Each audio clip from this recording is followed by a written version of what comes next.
Howdy, friends and floorheads. We had a nice little heart attack about 90 minutes ago when my boot disk again failed, but I was able to do a soft restore. Then my keyboard didn't work, and I got that fixed at the last minute. So we're here. We're going to play some Mothership, which makes me really happy because I was afraid it wasn't going to happen. We left on a bit of a cliffhanger, and I think we're just going to jump right in. So, screen starts black. And as it fades in, we can see the shaking barrel that's pointed right at the Major. And as the camera kind of pans back a little bit, we see a haggard older man, late 50s, early 60s, with a wild beard that's obviously been growing for years. And he's lost most of his hair, but along the sides, it's grown long and it's not been washed and it's matte and just crazy. And the last words we heard him say is, "Major, is that you?" And we left with the Major realizing he was looking at his former second in command, Brett, on the ship, the Teamster, 20 years older than the last time he saw him. And the last time he saw Brett had a heart attack on the Alexis and died.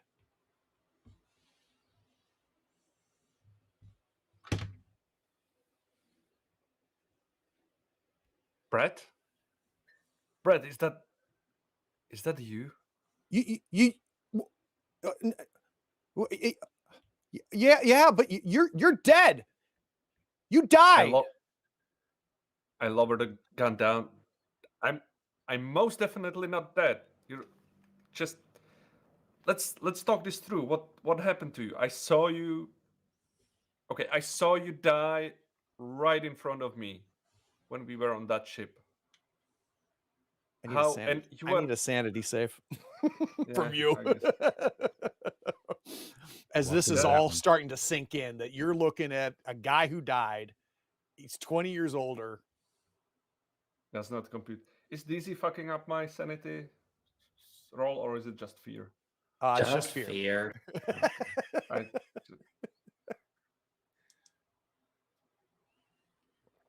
All right, close. So let's add one stress.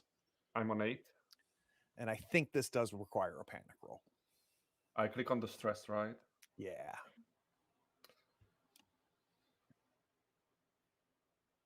Which you pass. So Major, before this thing that's calling himself Brett answers you, what do you, like, how do you not lose your shit? How does the Major just not completely lose his mind right now? So while looking at live Brett 20 years older, he replays in his mind as well the situation how Brett died right in front of him, and Major couldn't do anything about it. He had to move forward because he was hunted by this beast. And then he goes back to his vision from that memory, and he's seeing this older man pointing a gun at him, still saying, "Major, I saw you die," shouting at him. And he remembers that note also, and I believe the note said, "They are not us," as well. And maybe that's the thing that's connecting him, like, or maybe disconnecting him from the reality that this is someone else. This is not that Brett. This is the other Brett. So in this moment in the Major's mind, this is not Brett. Is that what you're saying? Yeah. So you say this to Brett, and you see him blinking, and you can almost see the wheels turning, and he's trying to piece this together. He's going to take a sanity save. Please succeed. Please succeed. He has a huge success. He goes, "Are you a face splitter? You got to be you've got to be a face splitter." Face who? You mean those face monsters? Splitter. That's the only explanation. I need a speed check. Fucking hell. From everybody? Nope, just him right now. All right. So Major, your combat instincts, you can see like something is changing, right? You see on his face confusion. You see his body language is frozen and ultimate confusion. But in a split second, you see all of that change, and you can tell he's about to shoot you. You get to go first. Okay, I will try to. So I had my SMG in hand, but I No, want. you I had will it. You try. had it strapped. You had it hanging Yeah, from you. Remember? yeah. So and I pointed it down anyhow. Right. Um, I will try to tackle him. I will try to not kill him immediately or shoot him. Maybe rip his gun apart. Let's see how I roll, and then we play it out from there. But I Great. Let's will do a just combat check. do melee. Do I get military training with it with strength? Yep. And the plus for the other Marine in the room. Yep. Okay, so should be. Oh, it's a combat, not strength. Yeah, it's not like I played it several times, right? Welcome to Mothership. Nailed it. All right. All right. So he's going to do a body save.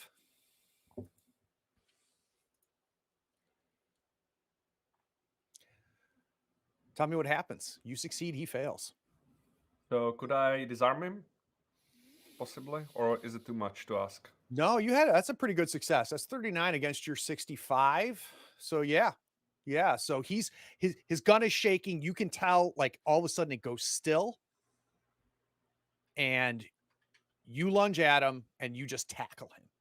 And he falls back into the shelving that's behind him. And what you thought was the small utility closet, the shelving falls backwards, and you realize this was just shelving that was put up across this room, that this is a large room. You can't really see what it's dark. You can't really see what it is. All of your light on, your flashlights are all focused on him and this comment. So you tackle him down and he falls down. He's going to try to just take the butt of his rifle and hit the back of your head.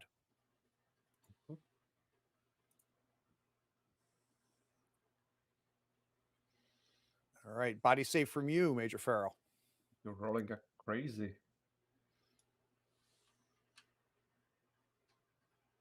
Oh, well. So as the butt of the rifle comes down, what happens?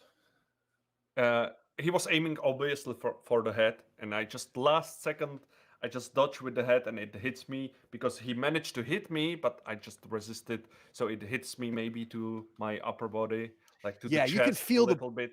I'm thinking you feel the butt of the rifle like on your back shoulder Or muscle, maybe, right? yeah, or maybe I duck forward and Yeah. back on my shoulder, which hurts, but something I know very well and I can take.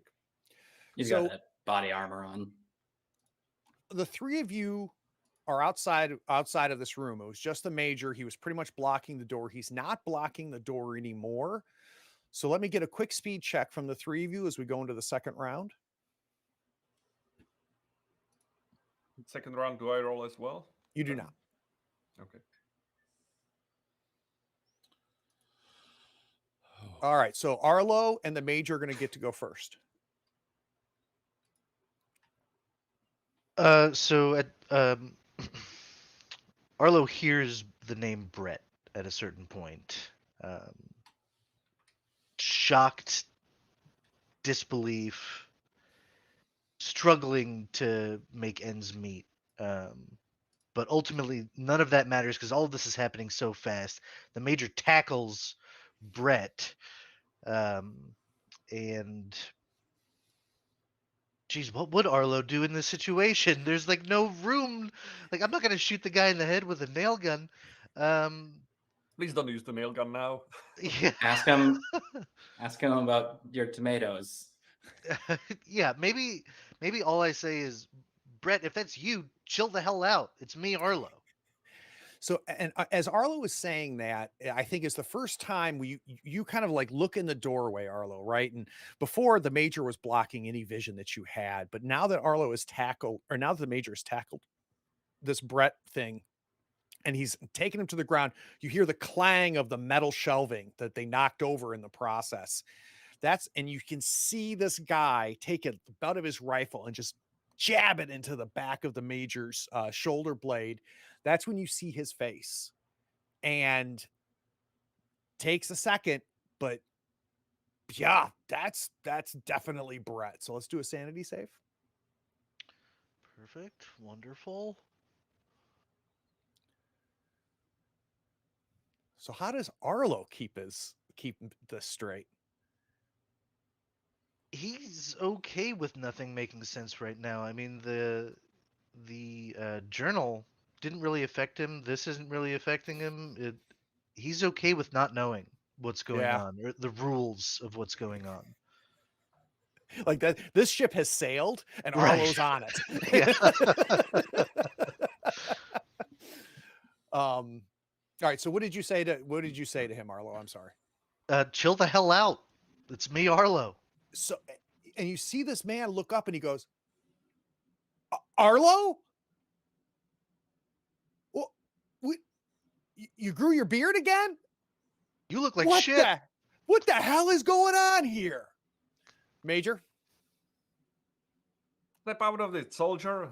And I try to just get his gun away from him and try to keep him pinned on the ground for him to make sense. This to I come will to want as a senses. strength test. Mm-hmm. Any military training sounds good? Yep. Let's see. So you grab onto the gun and he immediately kind of just rips it out and it's conflicting, right? You've only got two arms and you're trying to physically control him, trying to at the same time get your hands on this weapon. And there's just, Brett was a big guy. The Brett you knew was a big dude, right? And like physically larger than you, Major. You might have been stronger than Brett, but Brett has like that Midwestern strength, right? So even though he's an older guy, like he's still, you can just tell, like Brett didn't like decline over the last 20 years. At least this Brett didn't, right? He immediately comes back down again to try to hit you one more time with that butt of that rifle.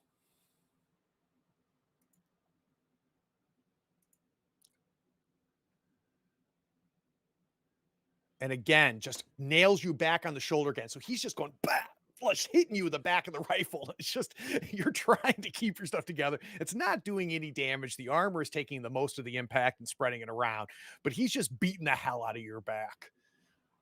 Watson, Frankie.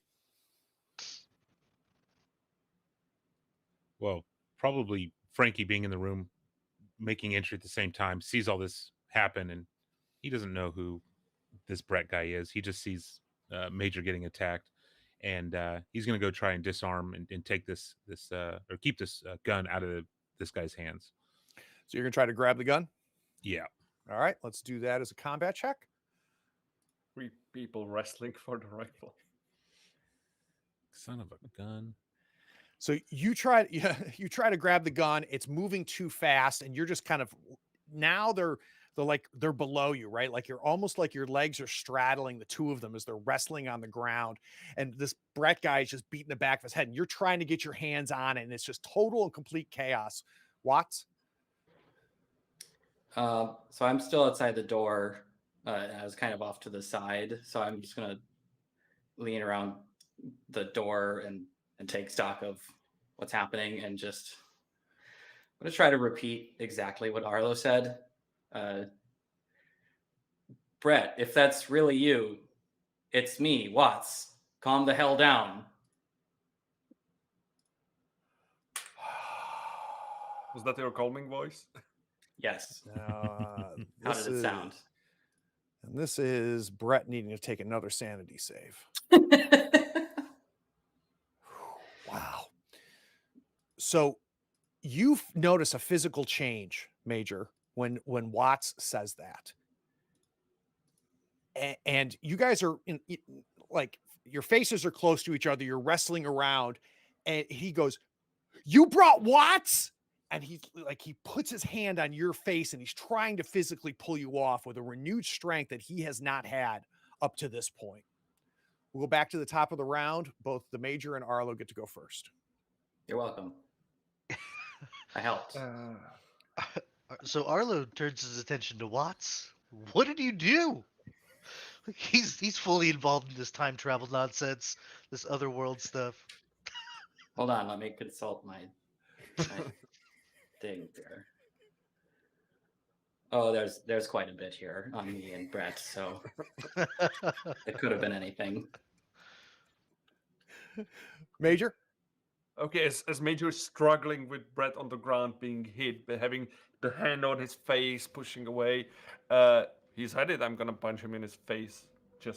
I'm gonna try to take him out without any permanent damage. Let's put it this way.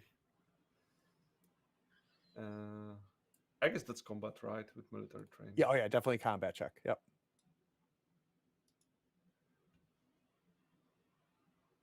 Nice. Ooh, very nice. He's going to do a body save.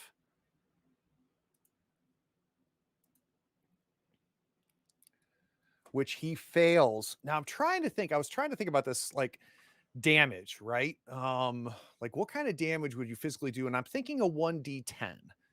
So let's just roll a 1d10.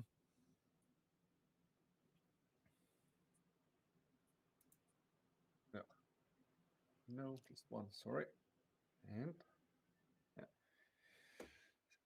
So Major, you come at him and you punch him in the face, and you see him go back, and you can see like your fist hit his face, right? You can see the fist react, and he just comes back, and the wild eyes, everything completely focuses on you. He's going to make a combat check. He's trying to get you the hell off of him.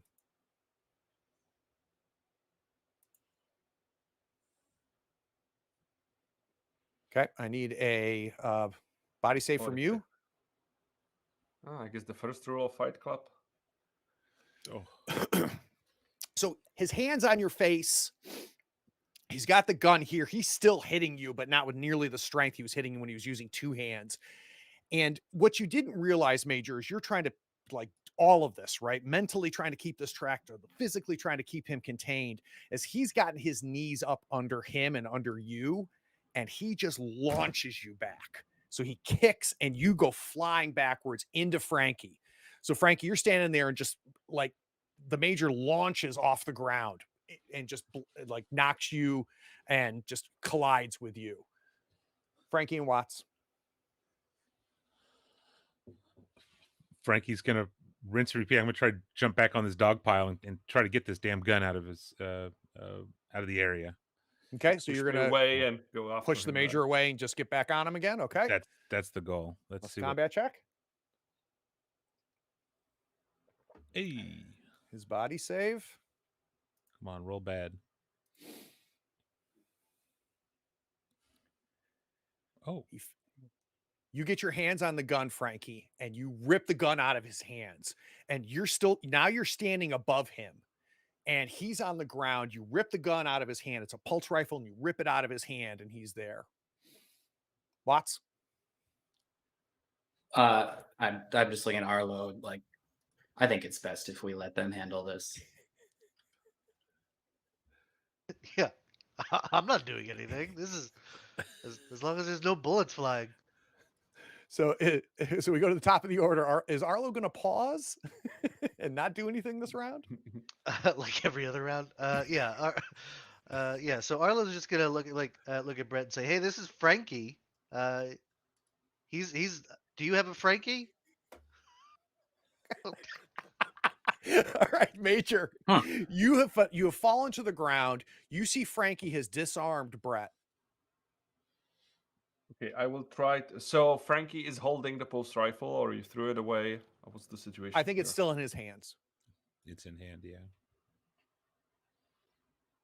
Oh, we need to take him out. I will try to jump down on him and put him in some kind of chokehold to just make him lose consciousness.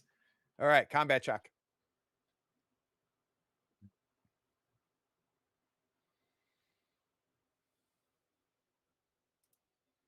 Body save from Brett.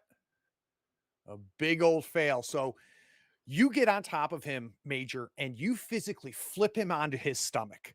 And we can tell, everybody watching can tell, the Major has gone into training mode, right? This is stuff that he has learned, he has trained himself to do, and it's with precision that he just flips over this huge dude onto his stomach, immediately takes one of the arms and just pulls it and pins it behind his back, and your other arm, and you wrap it around his neck and pull him up, and now you have complete control over him. Told you to chill out, Brett. Brett, we're not here to fight. Let's just stop this nonsense. What, this, your face didn't open, but you bring Watts, and Arlo's here, and I don't understand what's going on. Holy shit! Let's talk this out. I will slowly release you. Let's not do anything crazy. Let's talk about what's happening and how we got into this mess. But we have the same common enemy, and it's not us. It's those others that are there. We've met them as well. It was not fun, and I don't want to fight you. Do you understand? They haven't seemed the face splitters haven't seemed particularly chatty. So unless we're missing something, it seems like neither of us is likely one of them. I can't believe you. I can't believe you have Watts here. I thought Arlo took care of Watts after he killed you. I mean, we've had disagreements. What? I like to think we take care of each other, but please go into more detail on that. And so, Major, you can feel like just a physical defeat go over Brett's body, right? As he is just trying to piece this together. Arlo killed Watts, destroyed Watts after he killed you and Watts, and just he is breaking down and just physically releases, and to the point where you don't have to restrain him if you don't want to. He is not struggling against you. Yeah, I will slowly release the hole. I will try to sit down next to him. I will give him one of my nutrition packs or MREs or what's it called. Just look, Brett. Let's do this step by step. What do you mean that Watts killed me? So he grabs the MRE out of your hand and he unwraps it, and he's like, I thought these were all gone, and he just starts eating at it, and he's sitting up and he's physically trying to create distance, but he's not running away, right? So he wants some distance between you and him, and he's eating on it, and he goes, Watts killed you. Arlo took out and deactivated Watts. I haven't seen Arlo in 15 years. And I swear to God, if your face opens up right now. My face is not opening. Only just this talking hole, but not anything like those beasts we've seen out there. So are you saying, Brett, how long are you down here? And how did you get here? We crashed here. God, I don't know. 15, 20, 25. I don't know how long ago. We came out of hyperspace. We were supposed to deliver the scientists, and we got pulled out of hyperspace, and we crash landed here, and we brought the scientists to the facility, the ones that lived, and it was everywhere, like the hills, and they come out of the hills, and their face opens up, and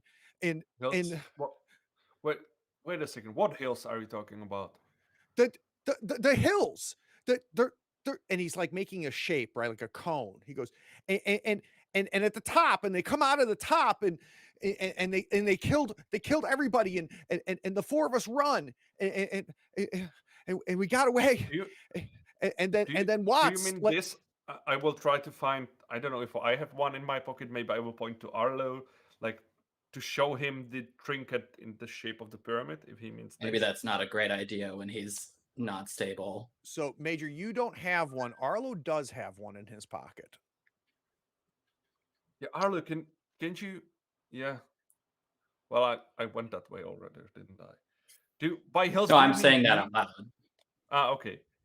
Uh, okay. Yeah, maybe that's not such a good idea. As like I reach in my pocket and hesitate. Just let Mm, him stabilize first, perhaps. Okay. So Yeah. then Watts kills you. That Why? was, and like he looks at you and just his face freezes and he like turns away, doesn't answer you. And Arlo cut him in half nice. and Nice. and then the ship is here and he's gesturing behind him into the darkness. And the pods and the captain and I've just, I don't know where Arlo went. I've been hiding. I found supplies and and you now you can see, Major, as kind of things calm down a little bit. You're taking it all in. You see just markings all over the wall in the visible walls, and some of it's hash markings, some of it's drawings, and like just Brett has marked up this whole wall and has drawn on it. And you look on the floor and you can see he's marked up the floor, and it's drawings and markings on tops of markings and layered to the point that none of it makes any sense. But like as he's talking, I'm looking around, trying to take this in more and more. And so, is it just you here, Brett? Is there no one else alive from the crew? So a week, 2 weeks ago, 7 days, 4 days, two, there was gunshots and screaming and I don't know who they were. They came and the splitters killed them. They're everywhere. I've been here keeping the captain safe. So you're The captain. where's the captain? Captain's alive? So he stands up and he goes to the wall, and you can see that at some point he has ripped out a panel off of this wall, and you just see loose wires, right? And he connects two of the wires and ties them, and you hear and the Oh no. emergency lighting lights up this room. Where you are takes up the first third of this room closest to you. And it's exactly as I've described it, with the etchings and the drawings, the shelving that's been blocking the way. Thanks, Dango, for the follow. And the shelving has fallen down, and now you can see the rest of the room. The middle third is the cryo chamber from the Providence. The back third matches where you're standing now. Same flooring, same walls. But the middle third is the ready cryo chamber room where we started, where the select Team Alpha is put into cryo. The walls match, the floor matches. You can see the cryo chambers for the captain. You can see the cryo chambers for each of you. And Major, you look down and there's like a bleeding, interlocking connection. Almost like someone took paint and dumped it over the middle third of this room, and the paint dried to be what you see right now.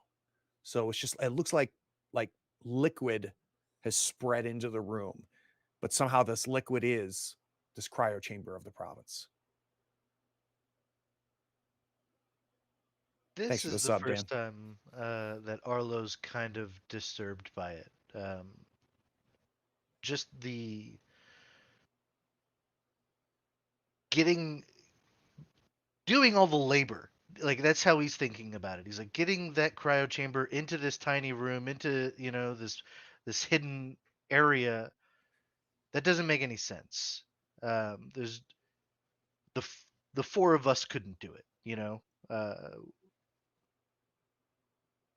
So I kind of look to the other guys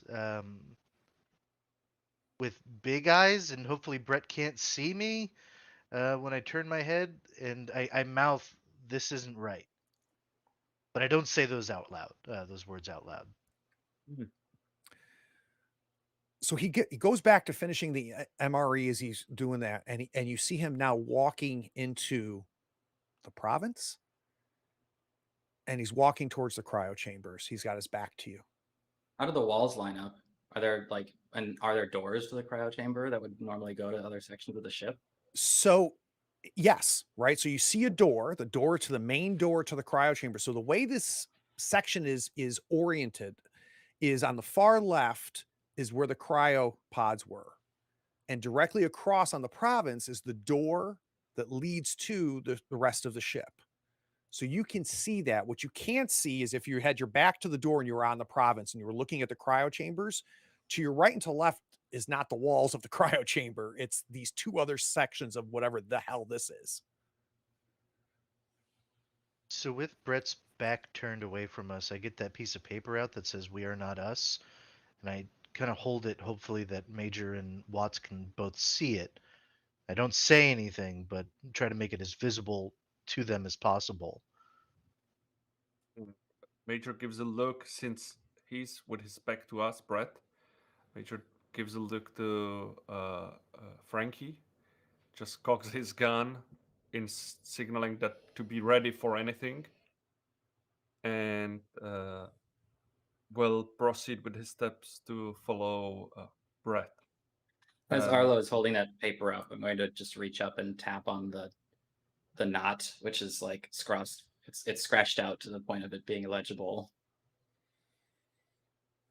Yeah. Major makes a nod and follows Brett to observe what he's doing next.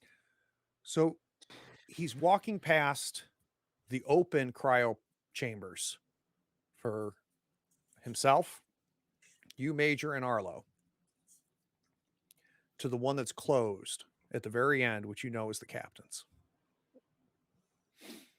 The one you couldn't get restarted back at the very beginning of all of this. So she never came out of cryo as far as you knew. So Arlo's gonna walk in, folding the paper and trying to muffle the sound of folding a paper and putting it in his pocket by making a joke to Watts, saying, "Sorry I cut you half. My bad." And then he starts walking into the room following Brett. So we've got Arlo crossing the threshold into this section that's the province. I mean, that shouldn't be a lethal blow to me, unless it was vertically, which would be extra impressive. But I'm going to make my way to that door. I'm not going to open it yet, but I'm just going up to it because that's the most interesting question to me. So as soon as you move forward, Watson, and in any way close the distance between yourself and Brett, Brett is now standing at the cryo chamber for the captain. He turns and he goes, "You don't get any closer." And he points at you, Watts. Major, I believe you're the highest ranking officer here. May I approach the door? Look, Brett, if he wanted to hurt you, he would have done that already. Like, you're safe with us. He will not do anything. Any killing will not happen from Mr. Watts. I'd love to know how I managed to kill the Major, though, considering his combat prowess and my lack thereof. But we can talk about that some other time. Never. You short circuit. I don't know what you are. I don't know who you are. But I don't think I want any of you near the captain. And he's now kind of like put himself physically between that cryo chamber and you. Okay, Brett, why are we here? What are we doing? What are you doing here with the captain? Why are you not dead even? This doesn't make any sense. I found her. I ran out of supplies. I came down here. I came into this room. I found her. I hid her with the shelves. And how is Providence here? It does, like, how did it get here? You keep saying you found her, like you just walked into this place, like with do you have some? You spent so much time here. Like, do you have any explanation about what's happening here? How did you survive that long? Like, don't tell me like you were hiding behind that door, just with the pulse gun you have here. That there was like so many monsters on the way. So you see Brett's face, and to put you in Brett's head, I don't think he's heard another person's voice in probably 15 to 20 years. He's confronted with all of this. He's looking at the captain, or the pod that's labeled for the captain that you believe to be the captain's pod. He's looking at you. Watts has closed the distance. He's unarmed. And he's going to panic.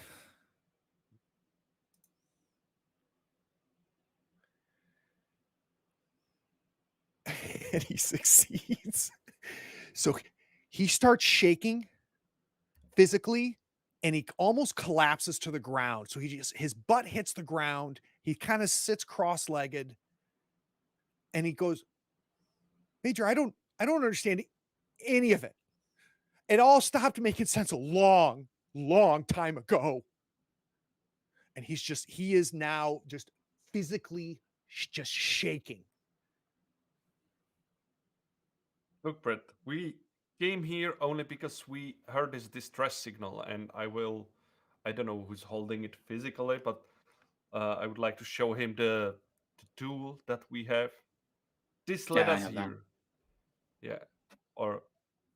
And this is the reason why we went to this place. And did you turn on this distress signal? Did you send a message from here? Do you know anything about this? He's just shaking his head at you, and like you can't even tell Major that he is taking in new information at this point.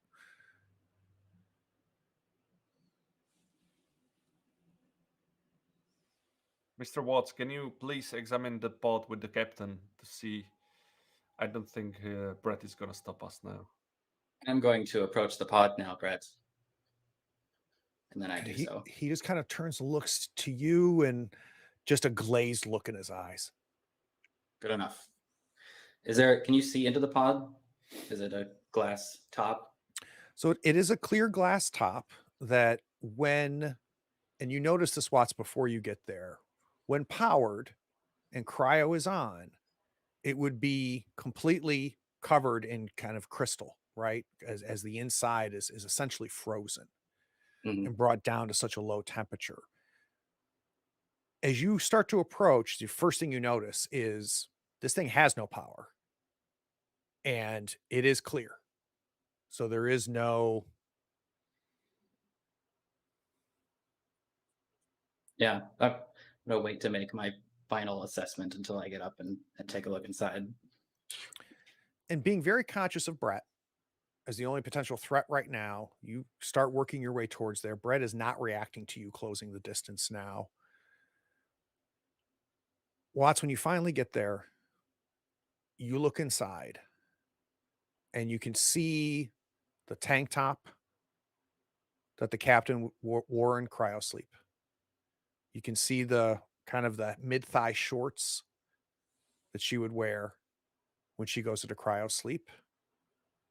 And all of that is draped over skeletal remains. Yeah, that makes sense. Can I get a fear save from you? Yeah. Great.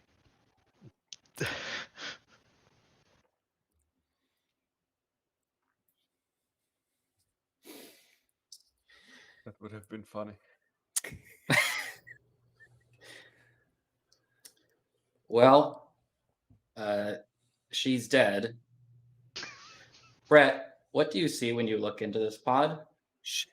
Don't touch her. I don't need to touch her to evaluate her health at this point. Watch, you see him reach up to the console that's at the very base by the feet, where the foot of whoever's in a cryo chamber. There's a console. The console is used to start up the cryo process or to shut it down.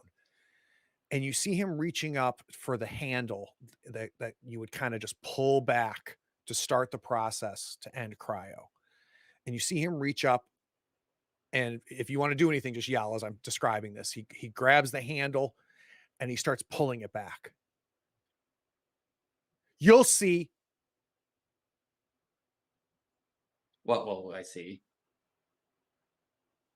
She'll explain all of this. It's all going to make sense.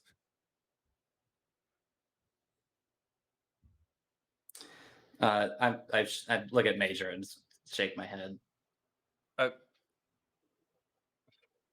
That seems unlikely. I mean, we've seen a lot of things. We should be. What it is happening now? Let's see what happens. Just be careful. Be ready.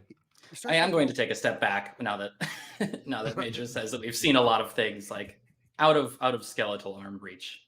So you see Brett kind of like, it's not starting. Something's got to be wrong. So he stands up and he's looking at it and he goes, why isn't it turning on? Why isn't it unfreezing her? Why? Brett, Well, it doesn't look like this has had power for over a decade. And now he walks towards the Major and he goes, why isn't it turning on, Major? And he's just walking towards you with kind of his hands out, like in a very non-threatening way. Like, Major, why isn't the captain waking up? Why isn't it doing it? Hold on. I don't let him reach like near grabbing distance. I take a step back or two, like as he's approaching me. Brett, calm down. Mr. Watts said there is no power to the cryopod. If there was no power to the cryopod for a decade, unfortunately, the captain is dead by now. No.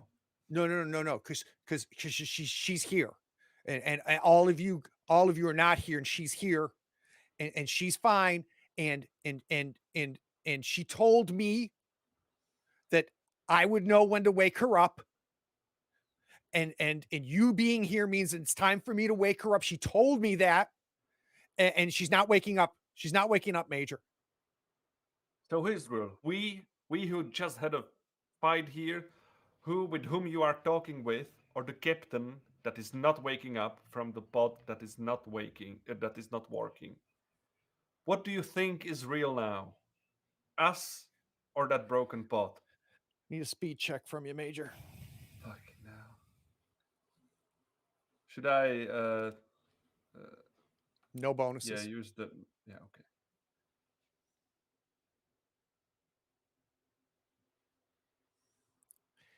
Major's on point right now. He lunges for your gun, Major.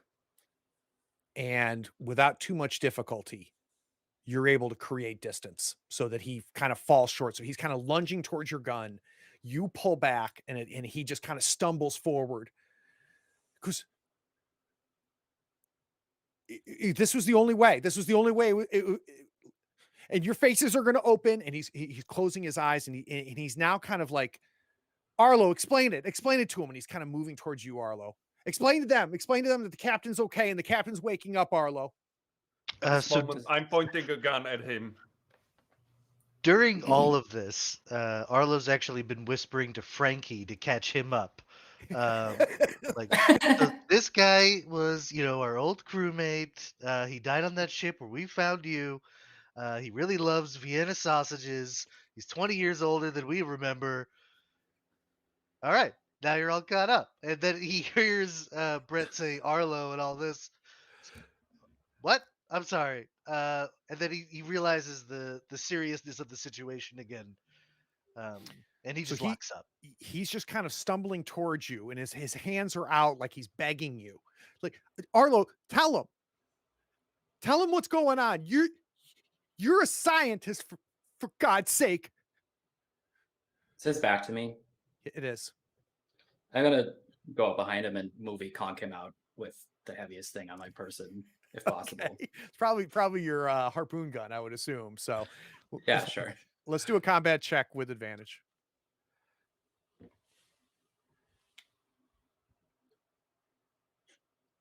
Oh, you didn't even need it. Look at you. He's gonna do stuff done today. Body save at disadvantage. Yeah. You come up behind him, Watts, take the butt of that harpoon gun, hit him in the back of the head. He falls to his knees and falls facewards to the ground right in front of you, Arlo. And as he falls, with like the way the screen, I think the audience Right. doesn't know what happened. All they see is him go, oh, and then you see Watts standing there behind him. At least we're This time, consistent Watts. with our problem solving. Knock him out. That's Watts has an MO. Perhaps he'll Yeah. be able to answer some questions when he wakes. Yeah, I mean, I still better than knocking out kids, I guess. Yeah, sure. Like this wouldn't help anything. Okay, let's. I will check his pulse or if he's alive or anything. He's alive. And okay, let's tie him up. Just tie his hands. Not like anything complicated that would take a bunch of time. Just if he comes to, then he's not able to immediately shoot at us. I will take his pulse gun or Frankie will, and just Check his do a quick, pockets yeah, for any assessment. mementos. So we do have to take a bit of a break here for a second, and I need to get inside Frankie's head for a second. Like, what is Frankie doing, and what is Frankie thinking? Arlo's told you these things. You're seeing all of this in front of you. Where's Frankie? Being Frankie's mental aptitude is not great, and so him processing all this is probably scaring the hell out of him to where he's in survival mode. He knows a few things are true. The three other people around him are the people that he knows that kind of knows at least that are normal. There's a lot of crazy stuff going on, and he's holding on to that. He doesn't care about this Brett guy. He sees and hears the commotion and the turmoil over this guy was dead and this and that, but I think he just mentally reverts back to I got to get the fuck out of here. I've got to survive. I've got to get out of here. And the path of least resistance is not with Brett, so I don't really care. Frankie doesn't have any emotional ties to it and just let it all unfold and step back and is really more of a reactive at this point as opposed to really deciding to push forward in any way. Oh, do we lose the I'm major? here. Yeah. Oh. Yeah. Need to fix the camera. Oh, okay. So you've got him tied up. and the room goes black. You've got in the middle third of this room is the province, or at least looks like it. On the far side of the room, there's a door, and then within the province section of this room is the door that leads in the province to the rest of the province. Yes, I'm very curious about that door. Okay, you go over there, Watts. Yeah. There's Is the it panel painted that on? you would hit to open the door. Obviously not powered. You can see that. Is it able to be forced? So you get close to it, and it's a door that goes like this, right? So like imagine like that, right? And there's the seam, which is this is a seam that would hold back space, right? So it's like an airlock seam that's on here. So it's really hard to tell, and like there'd be no way that you know of even getting your fingers in there to try to physically kind of open this up. Can I try to get power to the panel? So you go over to the panel, you rip the panel off, and there's a concrete wall where all the electronics would be. I don't think I'm going to be able to power this. In fact, I don't think that this is real at all.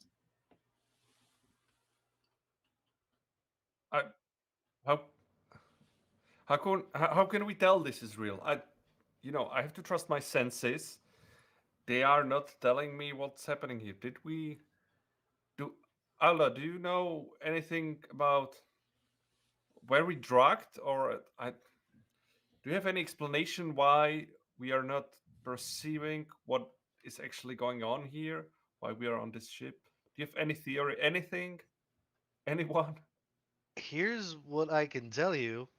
Brett died on the Alexis, and we've seen what looks like people, but act like monsters. I don't think this is Brett. I'm just gonna say it. At the very You least, there's some suggest- kind of spatial distortion here. Remember the Frankie's wallet and the picture that he had? Like he has 2 of them now. Is that like? Do you suggest that we should end him? Whoa, whoa. I mean, he can still be a person. I mean, tying him It up is sounded- plenty, right? Jeez. I mean, You were seeming to imply that he was a monster. yeah, that sounded like. I mean, that's where I'm leaning, but I mean, I'm the tomato guy. You're gonna listen to me? I mean, you're gonna have to man up after all this shit we went through. You might as well like stand behind your decision if he's a monster. Like if we start throwing, like how do we know that you're not monster or Frankie is not monster? We have to trust each other. That's Yeah, it. you're right. Yeah. But I'm not about to start killing you guys. I mean, apparently I already killed Watts one time. Sorry, again, once more. I'm very Well, by your sorry. own logic, that was not you. True. Okay, so I take that back. Thank you. Look, none of this makes any sense. I'm just trying to put the pieces together of what we've seen right in front of us. And I know my friend died on that ship. And I know he was 20 years younger than what he looks like right now. So, unless there's some wormholes, what are we doing Do- here? Hold one second, just real quick. We just got rated by Tabletop Anthologies. Hey guys, welcome, guys and gals, welcome. We are playing Mothership from Tuesday Night Games, written by Sean McCoy. We are well into this several episodes of this session to bring you up to speed. Crazy shit's going down. They are on a planet that they weren't supposed to be on. The 4 of them have encountered people that are dead, that aren't acting dead, that are acting 20 years older than before. They have just tied up somebody who died in episode 2, who is now 20 years older, and they are now deep into the heart of this facility they found on this planet, and they're finding a section of their ship somehow grafted here, and they're trying to piece this all together. Okay, Mr. Waits or Mr. Watts, you're the science guys of this troop? I don't know. Like, do we have, if we cannot trust our senses, do we have any sensors, anything we could grab onto as a baseline from where we could try to understand this mess? Is there any console in this room other than? I mean, I guess even the cryopod console might have some information. Yeah, so there's consoles on at the end of each of the cryopods. The wall where Watts you would be stored, for lack of a better word, that wall doesn't exist, right? And then the other wall where there would have been the consoles where you would go as soon as you woke up from cryo and walk across the room past all of them, you would go there to log in to Hank and do all that. That wall doesn't exist. So right now, all you've got is the cryopods. So there's no like console from the ship, but is there a console from whatever the facility was before? No. Okay. Any like communications or networking signals? I scan for Wi-Fi. Bad signal. I'm not detecting any signals of any kind. Okay, so let's focus back on the reason why we are here. So what does the device say? Where are we getting close? Is it in here? Should we search here more? Should we backtrack and go to the other hallway? Like we need some starting point here. Is there any egress on the other side of the room that we came in from? Yeah, so there's the door that the major opened has a mirrored door on the other side. Not that they're identical, nothing weird. I gotta be very specific now that everything's going on. But yeah, there's 2 doors to this room outside of the crazy, fact that your ship is grafted somehow in the middle of it. Well, we could backtrack, or it looks like we haven't hit the end of this path yet. But Frankie's on gonna a point speak of up order, I'm and curious. oh, I was just gonna say, Frankie's gonna speak up and kind of mention we should clear that room before we do anything else. We don't know what's behind that door. Thinking. Okay, let's do the thing we do best. Let's clear that room. Let's go ahead, Frankie. You know the drill. Let's do this. All right. So it's a And we windowless proceed. door, but like the door you came in, this is not a a Star Trek door, right? This is a physical door with hinges. You go up, Major. Frankie's behind you. He's got his gun ready. You test, and it is unlocked. Okay. And we have light from the room, right? Because Brett turned it on with the cable Correct. thing. So you've So got it's the not like emergency lighting, that flashlight yellow vision. lighting. Yep. The classic one. Okay, I slowly open it and we start clearing the cross corners and calling out clears and trying to see if there's anything. So it opens and you can see this is an extension almost of the hallway you went in, right? So the hallway that you traveled all the way down here, you're now down 2 levels below ground. The hallway continues on. You see several doors to the left, like 3 doors to the left. Up on the far, far side, maybe 30 yards ahead, you can see that the hallway turns to the right. You can tell that all the doors are identical to the one you just went in and opened up. Yeah, it seems that we have more doors here. We need to. Yeah, let's proceed. Oh, which ones? Does it look like Brett has been living in this room? Tough to say, Watts. There's no sign of a lavatory type situation. There's Or no like a hut food or anything? stores. Yeah, you look at the shelving and stuff, and it's no, to answer your question. I think that Watts is able to quickly assess that if he has been surviving down here, as he says, for the last 15, 20 years, it was not in this room. I'm very curious about the logistics of that, to Arlo's point about him possibly not being a person. The amount of resources he would require to survive without any arable land would be considerable. So, maybe it's in the. So you mentioned there are doors. Can you go back to that description? Like, is there a way to move forward still from this room? What are the options? Yeah, you can. So you could continue down the hallway, ignoring the 3 doors on the left, and the hallway then turns off to the right. Okay, it was like 3 doors on the left. Okay, let's continue the investigation. We need to find this thing or whatever is sending the signal. Okay, Mr. Milfoil, let's try the first door on the left. Okay. We go one by one, or like stop us when there's anything relevant we might be interested in. So we see the Major and Frankie do what is now routine, right? And you open the door, Major. It's not locked. You push it open and you take in a whole bunch of information. One, it's obvious that this room extends off to your right. And as best as you can tell by first look, it's likely these 2 other doors open up to the same room based off of the size of this one, right? This is not the state it's in now, but immediately you recognize that this was some sort of cubicle farm, right? Like an office farm with cubicles, but the cubicles have been ripped apart. They've been torn apart. They're knocked down. There's piles of cubicle pieces off to the right and off to the left.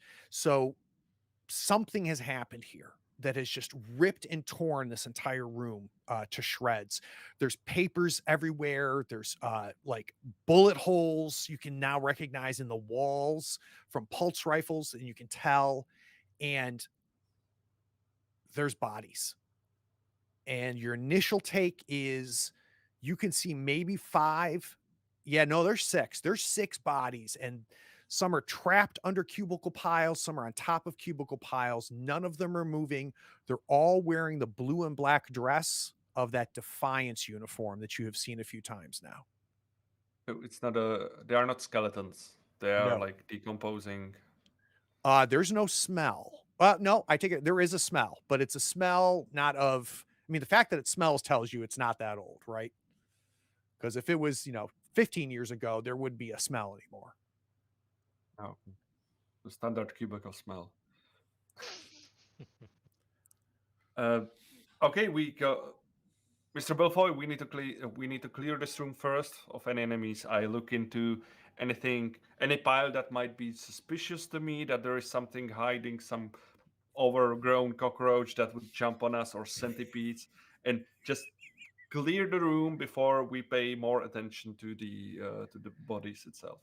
And just so you know, I mean, you're able to go into this room and see the whole room, and it does extend out. So obviously, you can see the other doors that lead into this, right? So there's 3 doors that lead into this. You can't get that far in though because of just the destruction and debris that's there.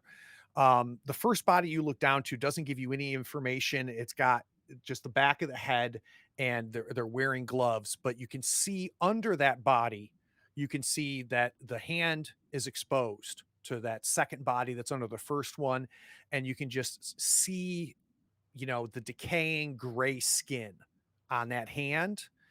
And Major, you're no scientist, but this didn't happen yesterday, and it also didn't happen 10 years ago. I Brad, think did they? as we're going through this room, I think Frankie's going to be uh, specifically focused on some of these security officers' faces to see if he can recognize any familiars. So, Frankie, you kind of look down, and one of them you had to kind of like lift the head, and as you grab the hair to kind of move the head so you could see the face, the hair comes right out in your hand. Yeah. And you turn the head over, and it's imagine like skin just stretched over a skeleton, right? And you can see part of it decomposing, part of the area is decomposing, but there's no there's no bugs and things that help things decompose down here. So it's happening just naturally in the air. It's a smell, but it's not an overwhelming smell of decomposition, because this is different, right?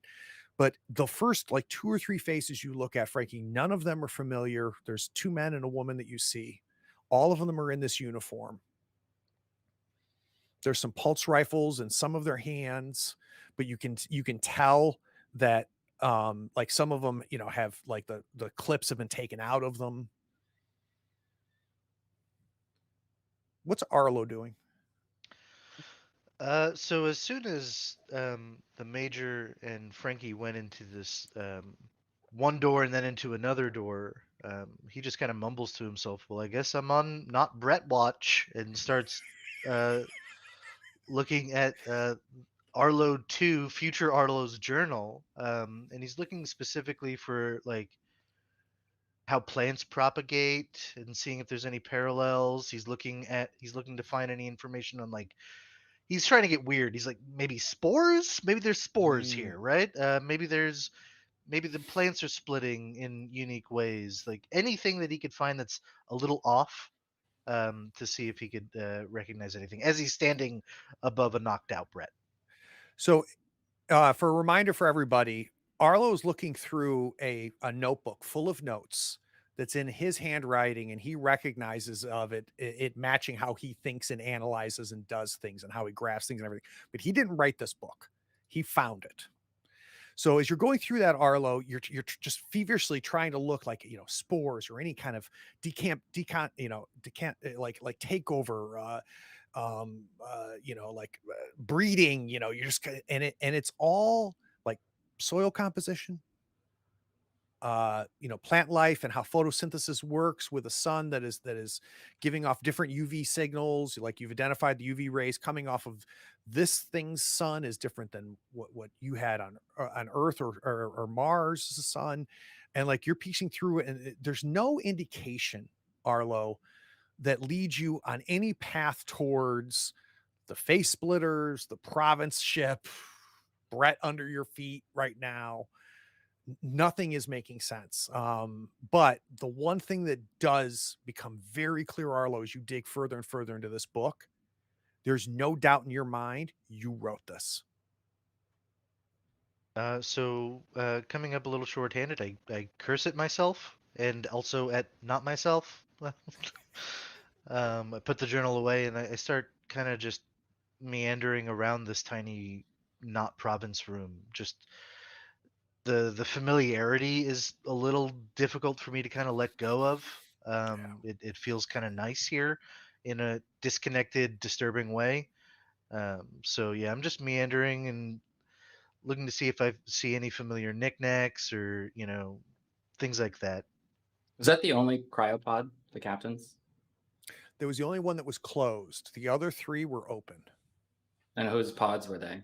They were or the other, yeah, it'd be the other, yeah, the other three. It was a Brett's pod, and they're not labeled, right? But you just remember from when you were on the province, right? That was Brett's pod. The Major was there. Arlo was there.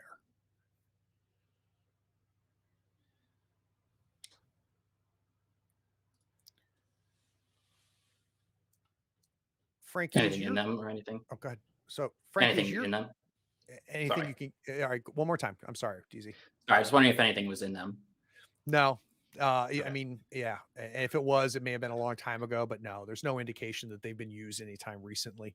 Frankie, you're doing a closer inspection than I think anybody else is of the bodies and things like that. And you recognize and come across a uniform that, even though you've never seen this uniform, you have no idea where this like organization is, right? You've never seen anything like this uniform before, but being a Marine, you can tell a difference between one uniform and the other.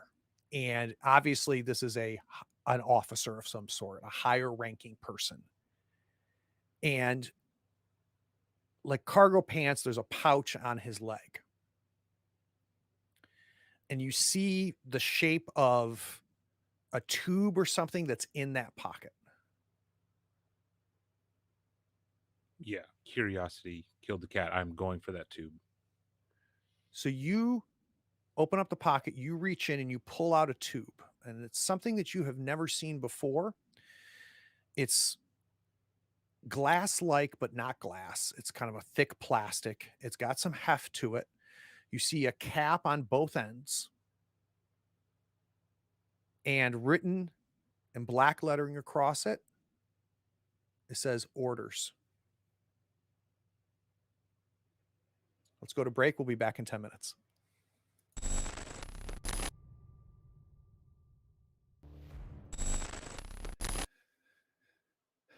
So as the screen comes back from black after the commercial break, we see Frankie holding this tube that has printed on it orders. Yeah, Frankie takes a second to process, kind of stands up, and Major, come here. Yeah, Mr. Belfoy, what did you find? I don't even say anything. I just hand it to him so he can read what I just read, and just kind of in shock and awe. There you go. Orders. Okay. Major opens it up and tries to read the orders. So you can tell that either ends have kind of like those rubber tips to them. So you pull the rubber tip off the one end and you kind of dump out the contents of this tube, and it comes out as a rolled paper. And you pull the paper out, dropping the tube to the ground, and you kind of uncurl the paper. The top has a very clean edge. You can see the bottom edge of the paper is torn as if somebody, ripped it. And at the top, it has the insignia that you have seen on the uniforms from these Defiance uniforms. And it says Defiance at the top. Orders. Attention, Sergeant Major Roman Heckenbitter. And then it lists. And as you start going down the list, the first thing that you take in is it says Defiance repair estimate 28 hours. Reach level E. Drop core. Escape with facility APC. Return to ship.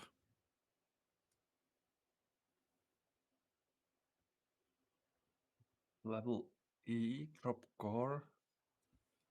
Does this, Mr. Butterfly, does this make any sense to you?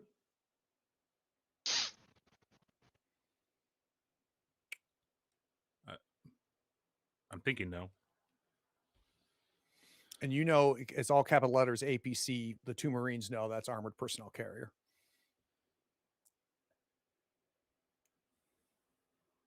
I mean, does it?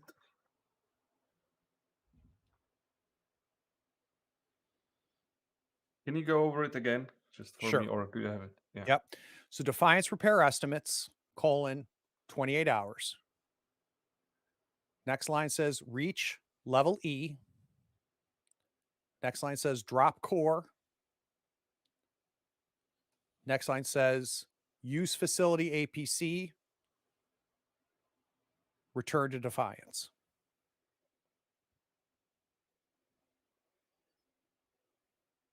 You think facility APC might be a way out of this mess to Defiance even?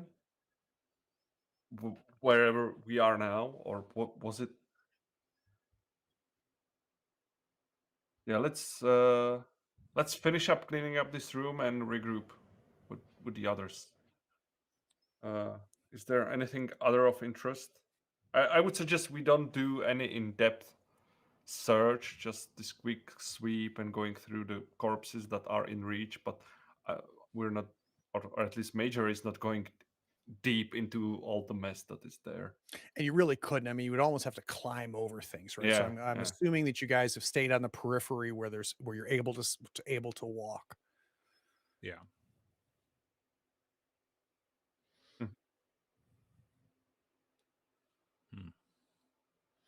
Is there anything in this room that indicates any kind of schematic, a map, a location of where we're at, emergency evacuation route, something?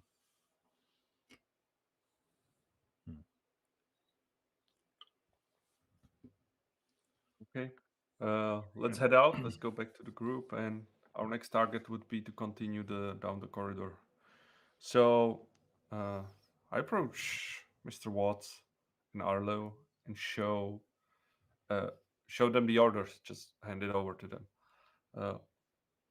Look what we found here. Can you make any of it? Does it ring any bells? Would especially like the part about dropping core and reaching level E. What level would be in? We are in actually now. Is it? We're 3 Just down. go We're to- on the three third down. level down. So presumably we could be level C, but we don't know if it counts the levels in the other direction as well. I would assume drop core means one of two things. Either they brought a core of some kind with them and they were meant to drop it in the facility, or there is a core on level E of the facility that they're meant to disable and then return to the surface.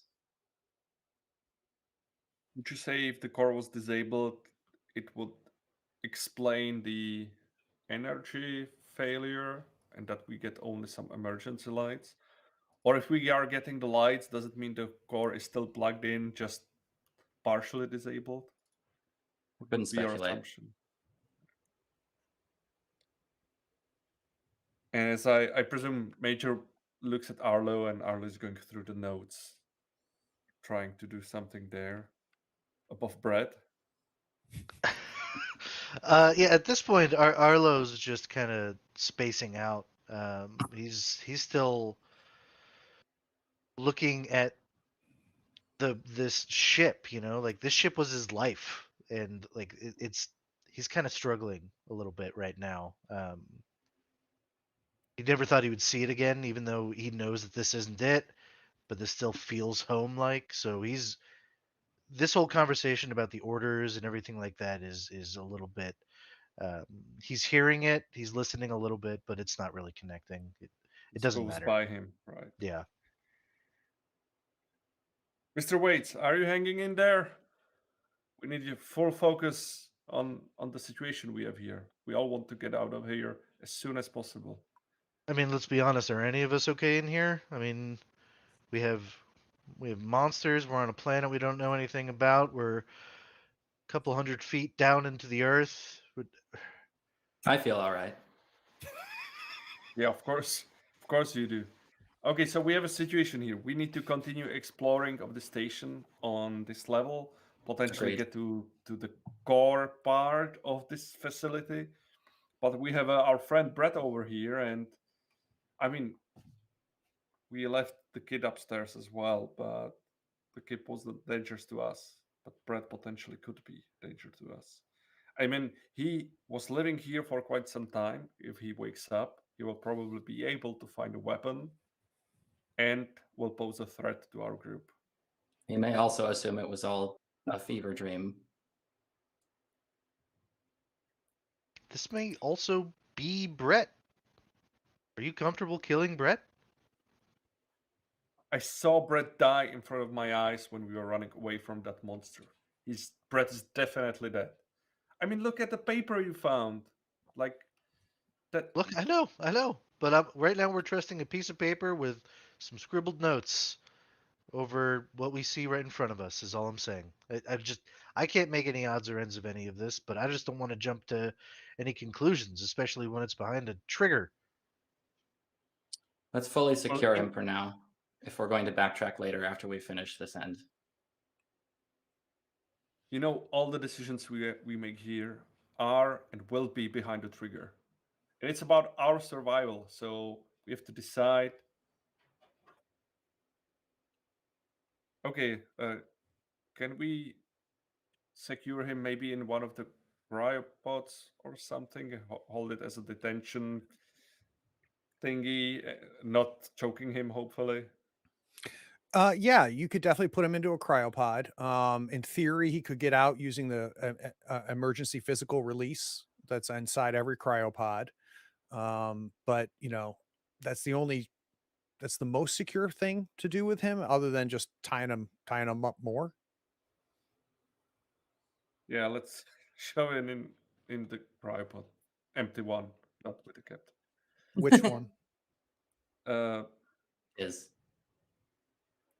Yeah, let's put it in his cryopod. Okay. So you put him in there. There's a lot of resistance in trying to close the hatch, because normally it would open electronically, mechanically, but you're able, with a little bit of help of Frankie, you're able to get it closed, and it latches. And he would have to, if he were to wake up, he would have to physically slide off to the side, remove the bedding below him, and then there's a physical release that unlocks it. Okay, it's not a question of a minute at least. Oh yeah, no, it Okay. would take at least 15 minutes probably for him to Oh. get it physically Fair enough. for the emergency release. Okay, let's proceed. Let's go to the hallway and proceed further. And I will describe on the way that these were the doors. Where's the room with a lot of dead people, and that's where we found the orders. And let's not waste any more time and continue forward. So you guys continue down the hallway. Real quick. Yep. Sorry. Arlo's going to be the last one out. He looks to the captain's pod. He takes out that marble that he's had in his possession all this time, and he puts it nearby. And he says out loud, very softly, "I'm sorry for leaving you on the moon." And then he goes. So Arlo catches up as the four of you are headed down the hallway, with Frankie and the Major taking the point. And you get to the curve in the hallway, and you can see it extends to a door that ends it about 15 yards down. There is a door on the left, and above it, it's very clearly marked armory. Oh, we're going to the armory first. No questions asked. Yeah. So, and I'm gonna have you and Frankie are doing the same thing every time, so we don't have to repeat it, right? Yeah. So you guys check the door; it's not locked. You open the door into the armory, and the first third of the room there are lockers along the sides, and you immediately recognize them as weapons lockers, though they're all opened.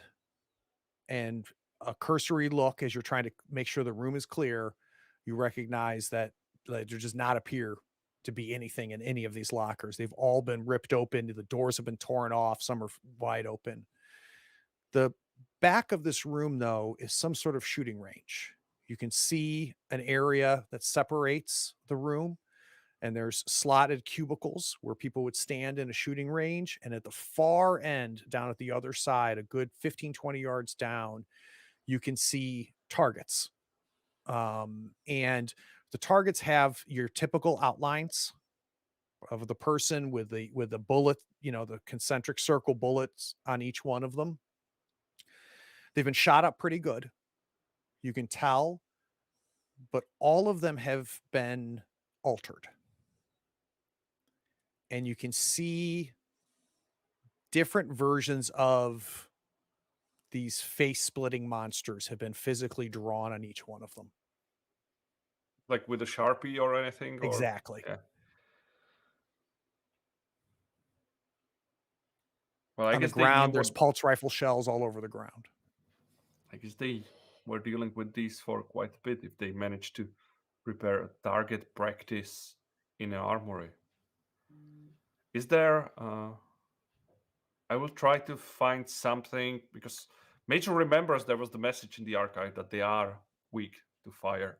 So would I be able to find some? I'm not saying flamethrower directly, but maybe a small one. Pocket knife flamethrower. You do have my flare gun. Yeah.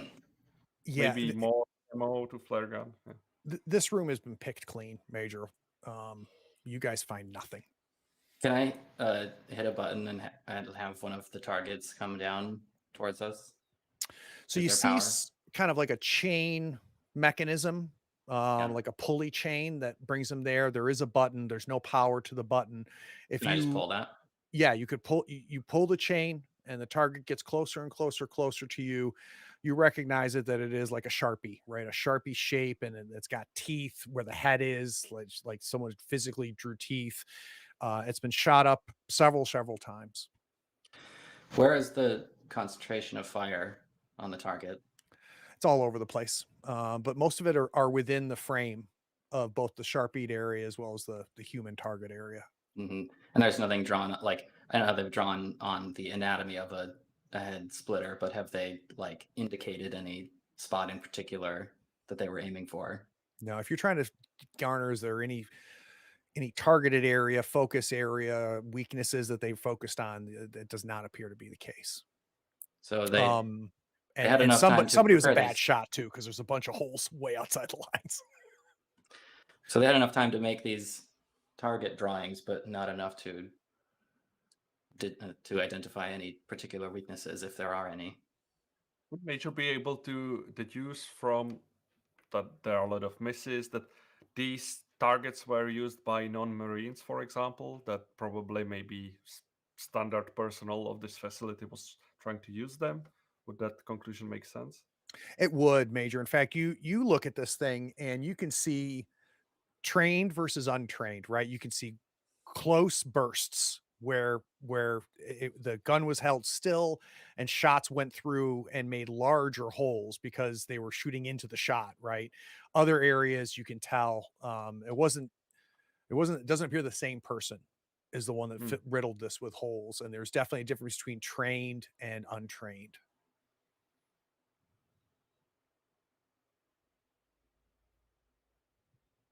If I look around the shooting area, maybe the whole armory, would there be some maybe ID card of someone? Could I make out some name who was here and left his lanyard with card on it or something? No, it has literally been stripped, this room. Are there any other doors in this room? Mm-mm. Shall we move on? Yeah, let's move on. But it This was at seems the end of that the this hallway facility, anyway, right? yeah, it seems that this facility ran out of all the resources to fight these monsters, and then they might have just ran out of ammo and were overrun by whatever. Or they're hoarded somewhere else. Yeah. If they Which fell back opens to a up again the position. questions: question: how did Brett hold up this whole area? That there are no apparent resources that he could live with, no ammo that he could use to be here for extended amount of time. This worries me more. Okay, let's continue. Let's go ahead.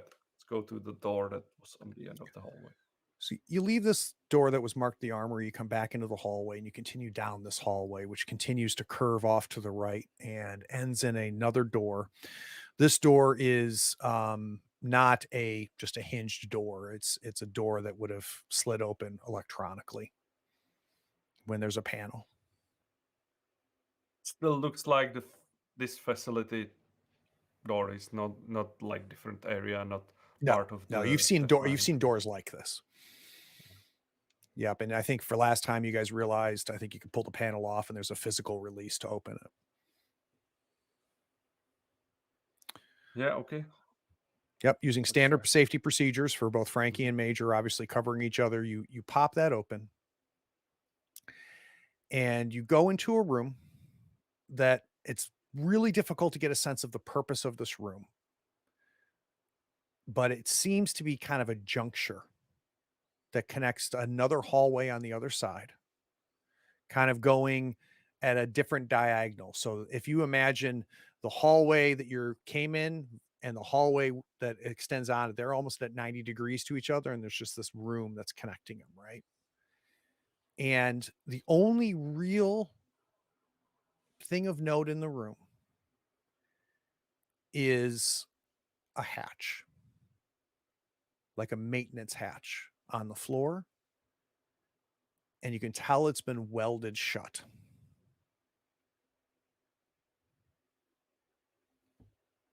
Well, gentlemen, it seems that this facility is much larger to explore with the resources what we have whole, and our only direction would be those orders to get to level E. So we can only assume that level E would be more down, and long story short, that hatch is our way to go next. Do we have some improvised thingamagic that we could use to unweld or pry open, or I don't know? Has it been welded shut from this side? Yeah, you can see the welding marks on this side. Was the welder like tossed aside when that was done? Is it here?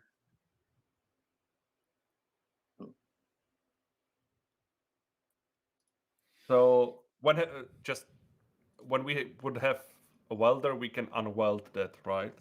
Like just we melt the edges, or I don't know how that works actually. Yeah, and Major, probably, as you're trying to say, if you got it in your head, how do I get through this door, right? Yeah. You see the welding. The welding is such that, physically, even with a crowbar, it'd be pretty difficult. But you also get a sense of the material and how robust the material is. You can tell it's metal. This hatch is kind of banging on it. You can tell it's not that thick.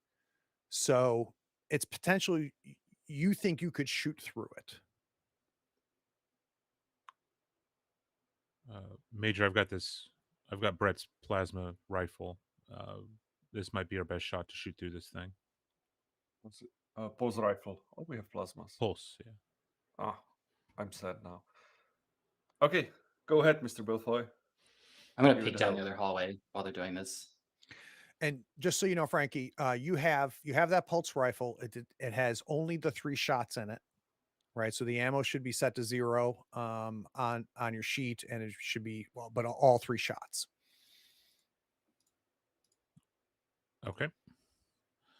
I imagine there's some sort of furniture in here. I'm going to kind of put it up into a corner so I can kind of get an angle up on it and let it loose one at a time, trying to get through this hatch. So first shot goes right through, as exactly as the Major suspected.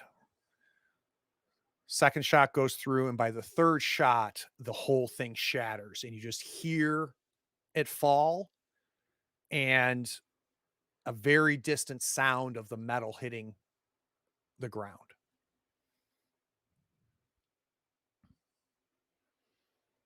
Good job, Mr. Belfoy.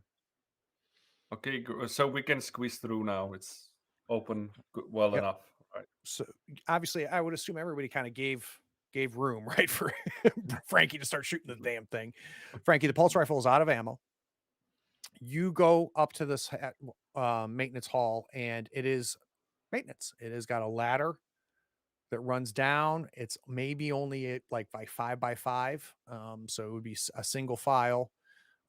Looking down, shining the flashlight down there, though it does have the LED emergency lighting running the whole way down. Again, it looks like to go down maybe 35 feet. So about 3 stories down. About what you have seen as you've gone level to level. Yeah, we're here. We might as well go there.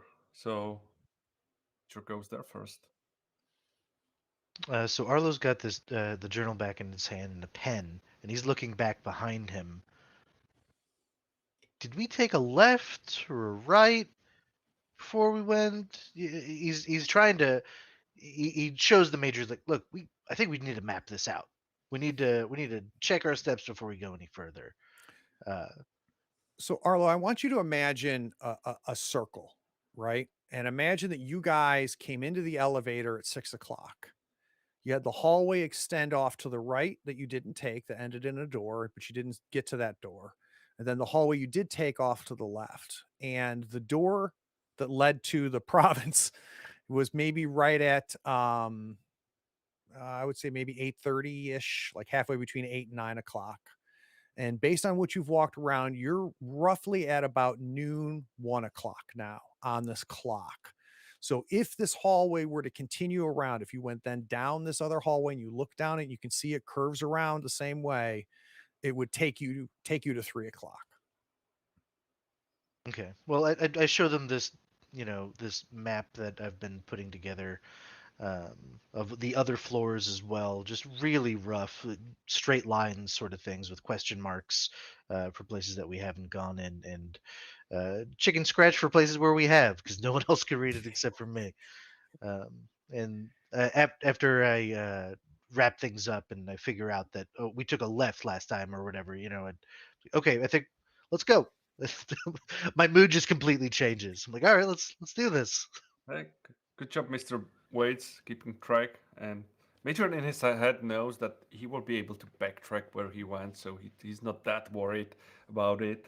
But Unless yeah, it sure. changes. Yeah, unless it changes. But then we would be scared about anything that happens here. Yeah, I continue down the hedge. So the major goes first, Frankie second, Watts, and then Arlo. Was that our normal? Yeah. And Major, as you're going down, obviously you're doing your best to look down. And by the time you get about halfway down, you can tell that this opens to a room. So as you can tell, this opens to the ceiling of another room. But whatever door was there is long gone. So if there was a hatch there, a ventilating, whatever it is gone, right? So there's no quote unquote floor to this shaft. It opens up to a room. Does it look like burn marks or some like how this? Any hints? What Are there any might have marks occurred? on the side of the shaft? Yeah. Yeah, it's maintenance tunnel 8 DC, it says. Oh, that lines up with the level we thought we were on. How about any like scratches or damage to the walls in here? No. Why did they weld it shut? Yeah, why would they weld it shut? Why do you weld something shut if you want something not getting in or something not getting out? Doesn't appear that there was anything happening in here. Yeah, we'll see about that, won't we? So Major, you work your way down. You're first. It's going to be a good 8-foot drop to drop into this room. And there's no way around it, right? Of course there isn't. Is there a couch in there? Okay, all you see is floor. I can jump down 8 feet, right? With no worries. Oh yeah. Yeah, let's do that. Okay, I'm going in and shouting like, wait for me to give you a clear. I'm going in first. Like nobody else can go in first anyhow. Yeah, I jump in. So you try to carry yourself down as far as you can, and then I would imagine at some point you're going to be one-handed so you can have the SMG rifle ready as you let go to drop, right? And you fall. You're ready for it. You almost fall to your knees, but you land sure-footed. And you see a circular room lit by the yellow light. There is a door off to your right, and it is covered with monitors and consoles. Are they turned on? Is it They like are is there an off. okay? I do a quick sweep, just go around the corner. Is there anything in that's posing immediate danger? No. Okay, clear. You can continue. And making space for Frankie, I believe. Who's next? Yep. So Frankie, you drop, see the same thing. Watts drops and Arlo drops. Watts, of all the consoles, of all the electronics you've seen, this is in the best condition. There's no physical damage to this. So things aren't ripped apart. Screens are not broken. Yeah, I'm And all over those. you immediately recognize this is probably like the hub, right? The hub of this place. You get to it.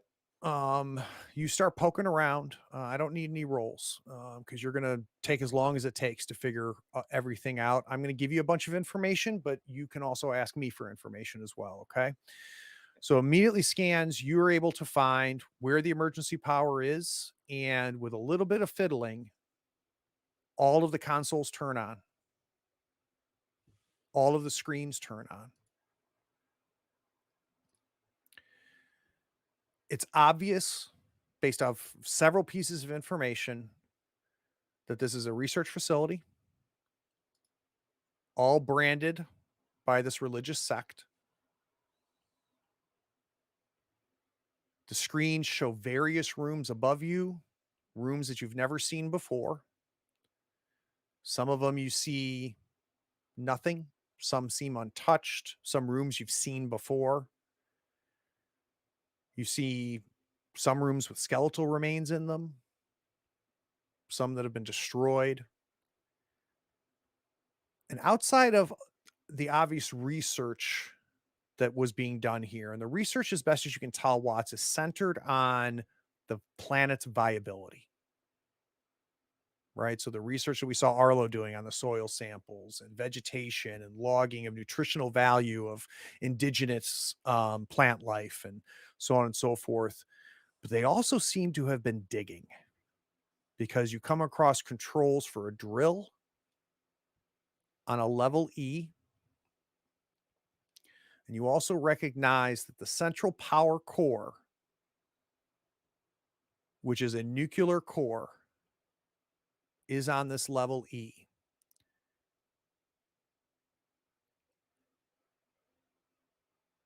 And you do now have schematics. Well, you'll be happy to note that I now have both a map of the facility and access to security cameras, both for places that we've gone through and places that we have not. Can you first check up on our gate upstairs and on our friend Brett if they're and where we left Sure. them? I'll scroll through security feeds. Yeah, so Watch, you're trying to go through the security cameras going on. Arlo, you smell it first. You can tell that there's now air being pumped in. So you can smell it and you can hear it. Eventually all of you recognize that. Watts, you flip through the rooms and you see a struggling but tied up Dean back in that little lounge area. He is still tied up. There's no sound, but you can see he is distressed and angry, but appears conscious. Is there an intercom? There is not. Damn. You flip through trying to piece together, and this is going to take a little bit of time, right? But you can't find where you left Brett. That And as you, tracks. I don't think yeah, they had cameras on the Defiant or on the Providence. and as you start to piece together like the schematics and stuff, you find the room based off of the schematics, and it was a large storage room, and that's obvious, but there's no cameras or anything inside that room. So to check on Brett, you're not able to do that from here. There don't appear to be any cameras of the room where we left Brett. Hey, Is it- There is, Professor, thanks for however, the sub. Is it the cameras are disabled in that room, or they were never set up to have them to begin with? there's They, no feed. yeah, there's no feed, so it looks dark, right? So there, yes, there should be cameras there. Okay. So we There found is, the room however, where is the power core, right? Do we on have a level E, place? there's a nuclear power core. Do we have a place where there's this APC? So watch you then go to the lowest level, which is the power center. It's also where the drilling has been occurring, and you find a very large room. It is a bunch of consoles leading to a glassed area. You can see now starting to like turn on a very large power core. And I want you to imagine something that's about 10 feet tall, at least 8 foot wide, this huge, almost circular, conical shaped thing that is this nuclear core that powers everything. There are wires that extend out all over it. But you also recognize below it that some sort of drilling has been occurring, and it's been occurring for a long time. So there has been a boring of a hole that has been dug below this core. And as best as you can tell, that's been happening for about 30 or 40 years. They've been digging below this core. Does it say what they were looking for? You see a what, but no sign of a why. But this was you can tell though that this was not built for the facility, right? That this was something that was done after.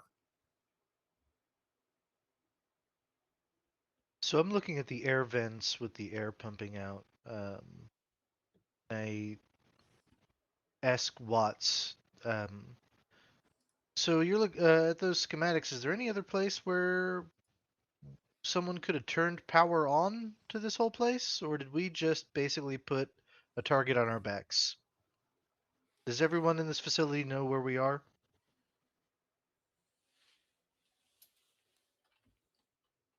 I don't like that Craig's nodding. It's possible that there are other places to turn power on. Or that people in the facility don't understand the concept of a power switch.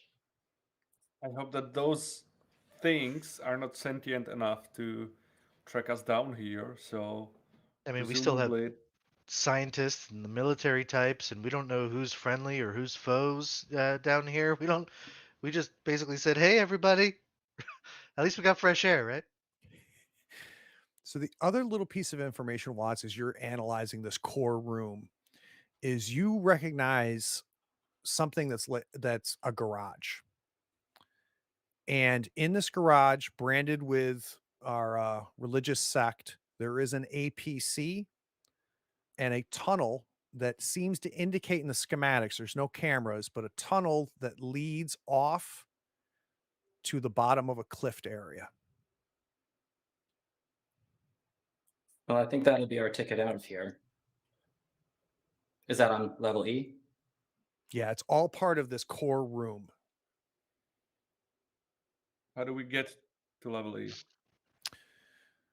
So looking at the schematics, Watts, it would be continuing down through this door. There's a series of rooms. They have different seems like, an observation room of some sort that looks over like another like security area type thing, right? With security cameras, with like a security area. There's a break room. You see a locker rooms. There's some sort of medical facility on this level as well. And then there's a set of elevators that go down to level E. And it's clear you're on level D. We got elevators, and maybe they even have power now, so we won't have to climb.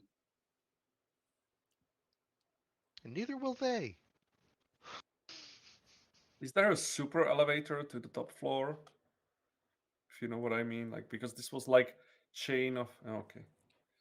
No, these are all Just the separate tunnel. shafts that are connecting each level, and it's not one contiguous. I agree. I would have put that in were I to design this facility. I also wouldn't have started digging from the room with our highly volatile power core, but that's religious people for you. Yeah, that was I guess the intention, so they can drop it, right? So the signal, is it getting stronger? Can we get a source of the signal since you're connected to this hub? Since you dropped, Major, you notice the signal is considerably stronger. And Watts, the signal seems to be a distress signal that is activated at the facility. It allows a recorded message and it broadcasts, and it's supposed to go through subspace. So in theory, you could be 2-3 light years away and potentially pick up this message.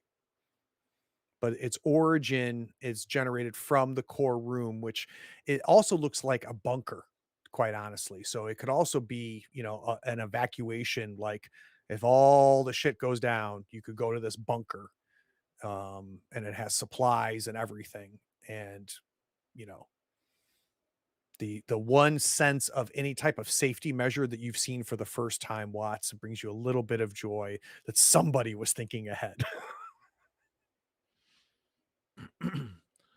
Frankie's going to remember his time on his ship where he was doing security around their nuclear core and needed Geiger counters and some sort of safety measure to ensure that they are not in radioactive zones. Is there anything in this room that we might be able to use to protect ourselves in case there's a nuclear leak or release of some kind?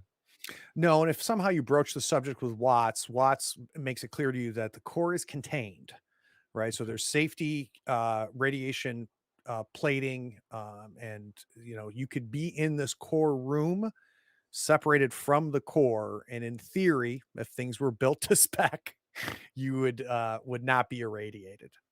But this hole was drilled inside that protected area, right? So, because it's directly under this nuclear core.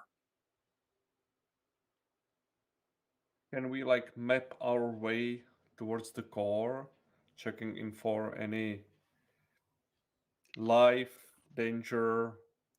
Is there any blocked door or anything Or any like just like to any motion anywhere, like if there's yeah. motion And to do sensors. the in major ways is like he's to prep to find the shortest path to the elevator shaft and then to the core room, trying to make it as efficient but as safe as possible.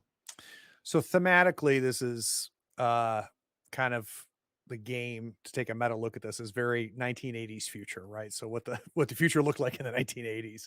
So there is no motion detectors or anything register. It's kind of old school green and blue screens, connecting in view in the cameras themselves.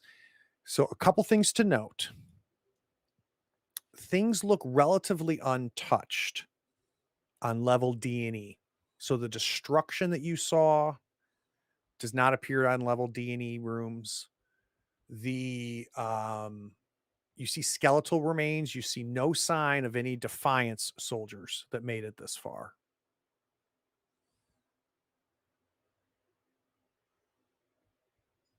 And the largest concentration of these Defiance soldiers was in that cubicle room. It appears that's as far as the majority of them got. Okay, so we have a few options. We could just get to the APC and get the hell out of here.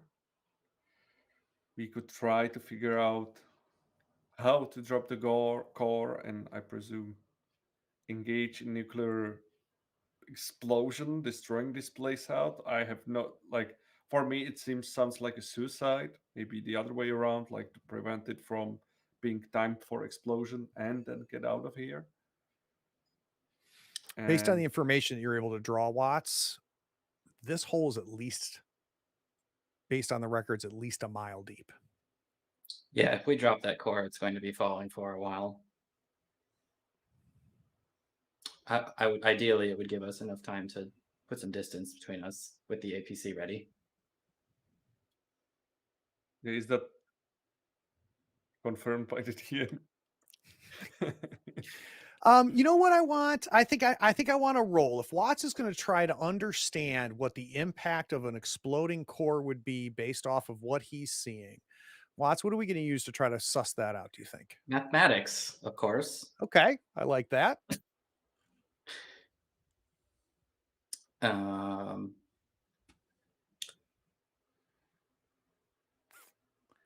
All right. So, Watts, you start doing the math. One, you're pretty convinced that it goes deeper than a mile. It's just you don't have the data and the schematics have not been updated to show that, right? But let's say it's a Mhm. minimum of about a mile drop. Based on the size of the core, what this core, the way it's built, the schematics of the core that you're looking at it, if the core was to explode where it is now, it would be a large nuclear event that would not only destroy the facility, but would likely cause at least 2 miles worth of destruction on the surface as well. If this thing drops, depending on how far it drops, it could be a planet killer.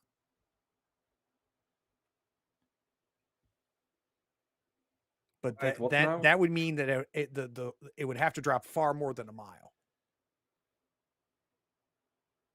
We may want to get access to that room to determine the depth of that hole.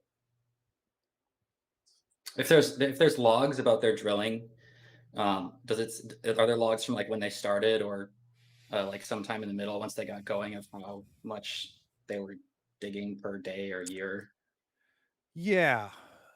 So let's do the math on that. If in fact it was uninterrupted drilling for that period of time, Watts, they potentially could get probably past the crust of this planet. So if the crust was roughly around 14, 15 miles thick, then they potentially could have broke through the crust. And if they did, and this thing blew up below the crust and was made up with anything close to the way, the layers of the earth would work, it potentially could cause enough damage to reach the core of the planet, even though it would obviously not be dug that deep. Well, assuming a similar breakdown of the layers of this planet with the mantle and crust and core, then if their digging was successful under the time period that they were doing it from, then this might result in a chain reaction that could destroy this planet. In other wars, the APC would be useless in that case, wouldn't it? Do we know where the APC and the tunnel would take us to? Is there maybe another escape hatch? Didn't that Spaceship. note mention something about return to ship? It did. So based on the schematics, Frankie, that Watch shows you, you can see that there is a long bat cave-like tunnel that runs from this room to what appears to be the edge of a cliff. So, but you come out at the bottom of the cliff, right? So if the blast doors were open, you could in theory, drive about 3 miles in this APC and come out at the bottom of this thing, this island that you guys have been on. But that's not how the Defiant crew got in. It is not. They came in through the surface like we did. Correct. So presumably they landed somewhere on the surface, unless they had an escape craft ready at the bottom of this. Presumably they landed in the middle of this thing. Oh well, that was Provence actually, not Defiant. And based on the schematic, Watch, this blast door is a no joke blast door. And unpowered, it could take months to try to break through from the outside, trying to get in through this blast door. Months of whatever tools you would have.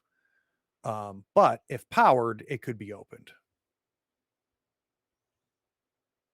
You're muted. Then if the Defiant knew about that, it's possible they did have a means of escape on the other side of that door, which is why their orders say to take the APC once they've dropped the core. Would you bet your life on this? What are the other options? We just drive away and hope that we will not starve to death on this planet. Yeah, catch me up, guys. When did we go to blowing up the facility? Before we were checking out to make sure that the people are safe, right? There was the distress signal. We were gonna do all that. Mhm. Now we're talking about blowing up the planet. The what distress about, signal guys? is an automated message from the facility. There don't appear to be any other survivors. I mean, blowing up this place, we could just take the ship and leave. That's what I'm thinking. Well, do you have any reason to believe our ship would get any further than the Providence did in orbit of the moon? Is there any note on this? How we could, like, if this is the cause of why we can't leave? No, I mean Well, the actually, it wasn't. closest thing you have is those orders, right? And the orders were sequential, which is 1, Defiance repair estimate 28 hours. 2, reach level E. 3, drop the core. 4, take the APC back to the Defiance. So it sounds like the Defiance landed and that the APC could reach it. Question is It whether they does. completed those repairs. Which may be on the other side of those blast doors. Is there any camera feeds out to the other side of those blast doors? Remember No, the the only reason you know that tunnel exists is because of schematics. No, there's no visuals. Gotcha. remember, Mr. Bilfoy, those corpses we took the orders from, they might have been, I don't know, week old, something like that, or month old. It sounds like if there were any repairs ongoing on Defiance, they would have been completed, or we were fucked anyhow. Unless the ship had similar problems that the Alliant did. Is there any? Okay, can you check the logs if there's any information about this? How to call it? Time weird stuff. Yeah, what's the is it- star date on these? No, and I mean the dating on it, shows the facility is at least 60 years old. If your time is still your time.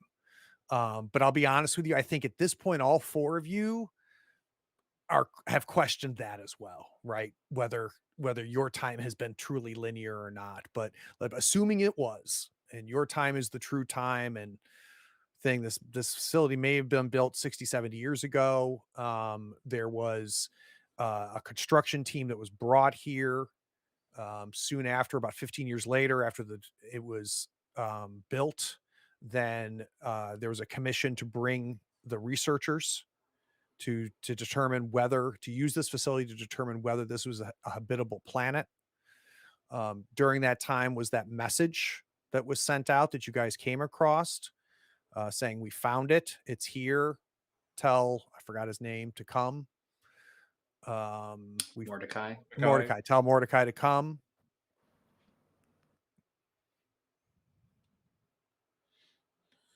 So, Mr. Waits, I know that this is a messy situation. We ran out of options, so we can. So suddenly to our the options APC. blow the place up, huh? It is on the table. It is on the table, definitely. What more think we I'm could- open information to we other could? suggestions. Even if we don't have to necessarily blow this place up, but even on these orders, there's a way off this planet potentially that we should probably explore. Yeah, But that sounds blowing good. of the place is part of the equation. We could go through the APC, check if there is the escape route, and if the Right. Defiance is there, usable, there are no monsters on there, and then we could fly it. Maybe we find more information, more logs there, and we could make our decision there. Are we able to Agreed. make a remote drop trigger potentially if we get to Defiance, just to, press a thing and it goes down? So you ask Watts that. Watts, you start figuring out what kind of controls there are. There is the ability to quote unquote drop the core. This tunnel was built on a safety mechanism that would drop the core into an area below it that would then be closed and shielded. So if for some reason the core started leaking or whatnot, there was essentially like a huge concrete area to drop the core into, to seal it, to potentially minimize the amount of damage that would happen. It would not, if the core were to blow up, that would do nothing for anybody. But and you can tell that this drilling happened below that, right? So looking through that, Watts, yeah, if everything's working, if you were at the core facility and had access to those, because it's not networked, you potentially could set the core to drop on a timer. Well, I couldn't activate it remotely, but I could set it on a delay to give us extra time. We could technically time it, and if we would see that it doesn't make sense to blow everything up, we could go back and stop it, right? If we didn't want to go and take a look outside first and then come back to activate it, sure. Frankie stops and kind of does what Voslav's doing, kind of rubs his head and just kind of says, should we go get Dean? We are in relative safety now. Should we have cameras? We can. I think we should clear the rest of the path to the core and the APC first. Do we not have Mr. camera Watts, space for most of that? like, I think if we cleared away, it's too late to go back for Dean, and you would just let him explode here. I was on the camp of not tying up Dean, for the record. And I can replay the audio if you'd like. Hey, I was hanging. I think so. Because we don't understand, or we don't have a full picture of how long it would take to get out of the facility into the Defiant and finish any necessary repairs, get it powered up, and leave the planet. I think we should do that now before discussing dropping the core, get everything prepared for us, and then come back and do that part. And if you want to go get Dean right now and first and bring him along and have him potentially be an added danger if we encounter any resistance, then that's your prerogative as the commanding officer. Yeah, you're making it easy, Watts. I was thinking that you would actually help us with any real decision we have to make here before we blow the whole planet up. Dean did help put together the last ship. Dean is the reason why we are not eaten alive by those cannibals on that stupid moon. Again, I am for getting Dean. I am just questioning when the best time to do that is.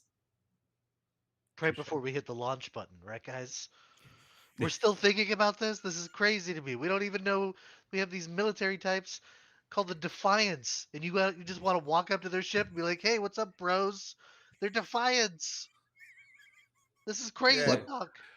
All right, let's scratch that plan. Arlo, what's your plan? Leave? That's it? Where, when, how? I don't know. And what after that? The further we go, the worse things get. We still haven't found that signal. I'm tired. The signal is right here. The signal ends at this facility. It's an automated message. We could just leave quietly, forget any of this happened. Is there a way how to get back to the kid? Because there was the ladder that's 8 feet above us. Like, I'm not sure how we can reach it. Frankie could hoist it up, and then you guys between the four of you could figure out how to get everybody back into that shaft. Yeah. Arlo's daydreaming about just sharing stories with old not Brett right now. We don't have to blow the planet up. We can skip that step. Can we skip that step? Like, is this the planet that's holding everything in this location? There was. Did we determine that the colony on the moon had something to do with that force field that was keeping ships powered down? So, Watts, and I haven't been bringing it up because it almost became background noise, but these pulses did reach the moon, right? But they didn't originate at the moon. Okay. You guys right. determined that they were originating from this planet, Okay. I remember that assumption. and they haven't stopped. Like we Then- felt them when we were on planet side. Oddly enough, probably at this point, only Watts even recognizes them happening, right? It's like a smoke alarm just going off at that Yeah, point. kind of. It was the best critical success I had. Very first roll to set up an automated process to reroute power when those pulses come. But they are happening, and I assume they're getting stronger as we continue into the facility. Wait, there's no winner in this situation. We can decide basically if we want to die here or kill everything,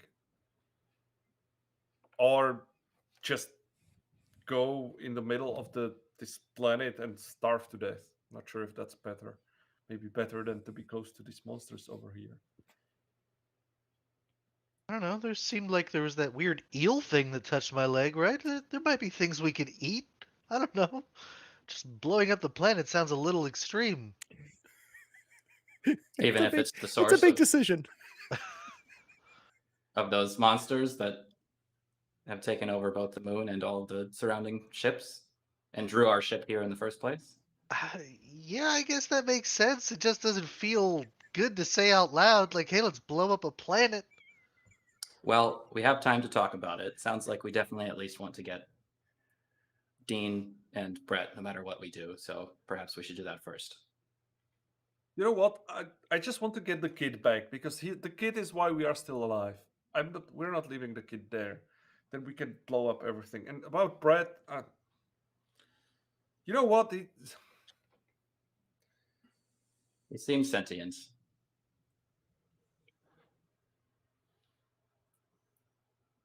Oh. Okay, so the plan is we go back, we rescue Dean, and we will prepare for getting to the core room. And in the core room, we'll make the final decision if we can make it to the Defiance or if we set the timer on this thing and just kill everything living that is potentially on this planet. But without Dean, we owe it to Dean. We need to go back. Arlo starts playing out like a hypothetical conversation with Dean. Oh, hey, Dean, sorry for leaving you behind. I know you really love this planet, but we're about to blow it up. Come on, let's go. He doesn't seem to be as big of a fan of it anymore. So are we headed back? Are we retracing our steps? Yes, sir.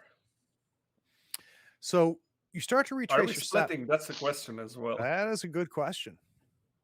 Should we go with Frankie and retrieve Dean and Brett potentially, and we I let could you stay do the here. prep over?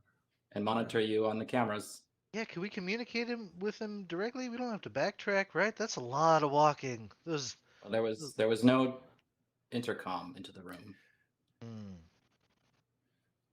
Don't we have our Yeah, own comms in our walkie-talkies? suits? You do. We guys can may have given him a communicate with each other. radio. Did we give Does it Dean reach a like radio? through the floors, or is it muted by the Oh, facility? I mean, you're, at this point, you're 70 stories between where you and Dean are, right? Because you've gone down 2 levels. 7 stories. Right? So there's like 3 stories right. each. Yeah, you're right. Yeah. No, yeah. Is that what yeah, that's about right. Thanks for the bets, okay. McBluff. I'm not leaving Dean here. Okay, let's go, and you can do the preparation for our evacuation of this planet.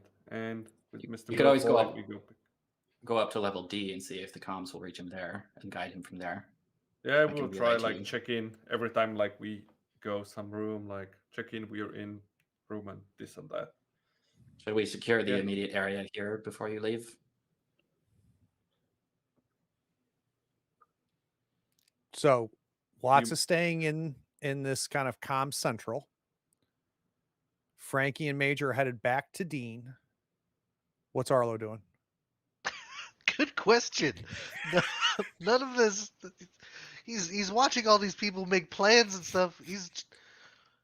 Can we get at least? Is there at least an elevator that we can take to speed things up? You guys are.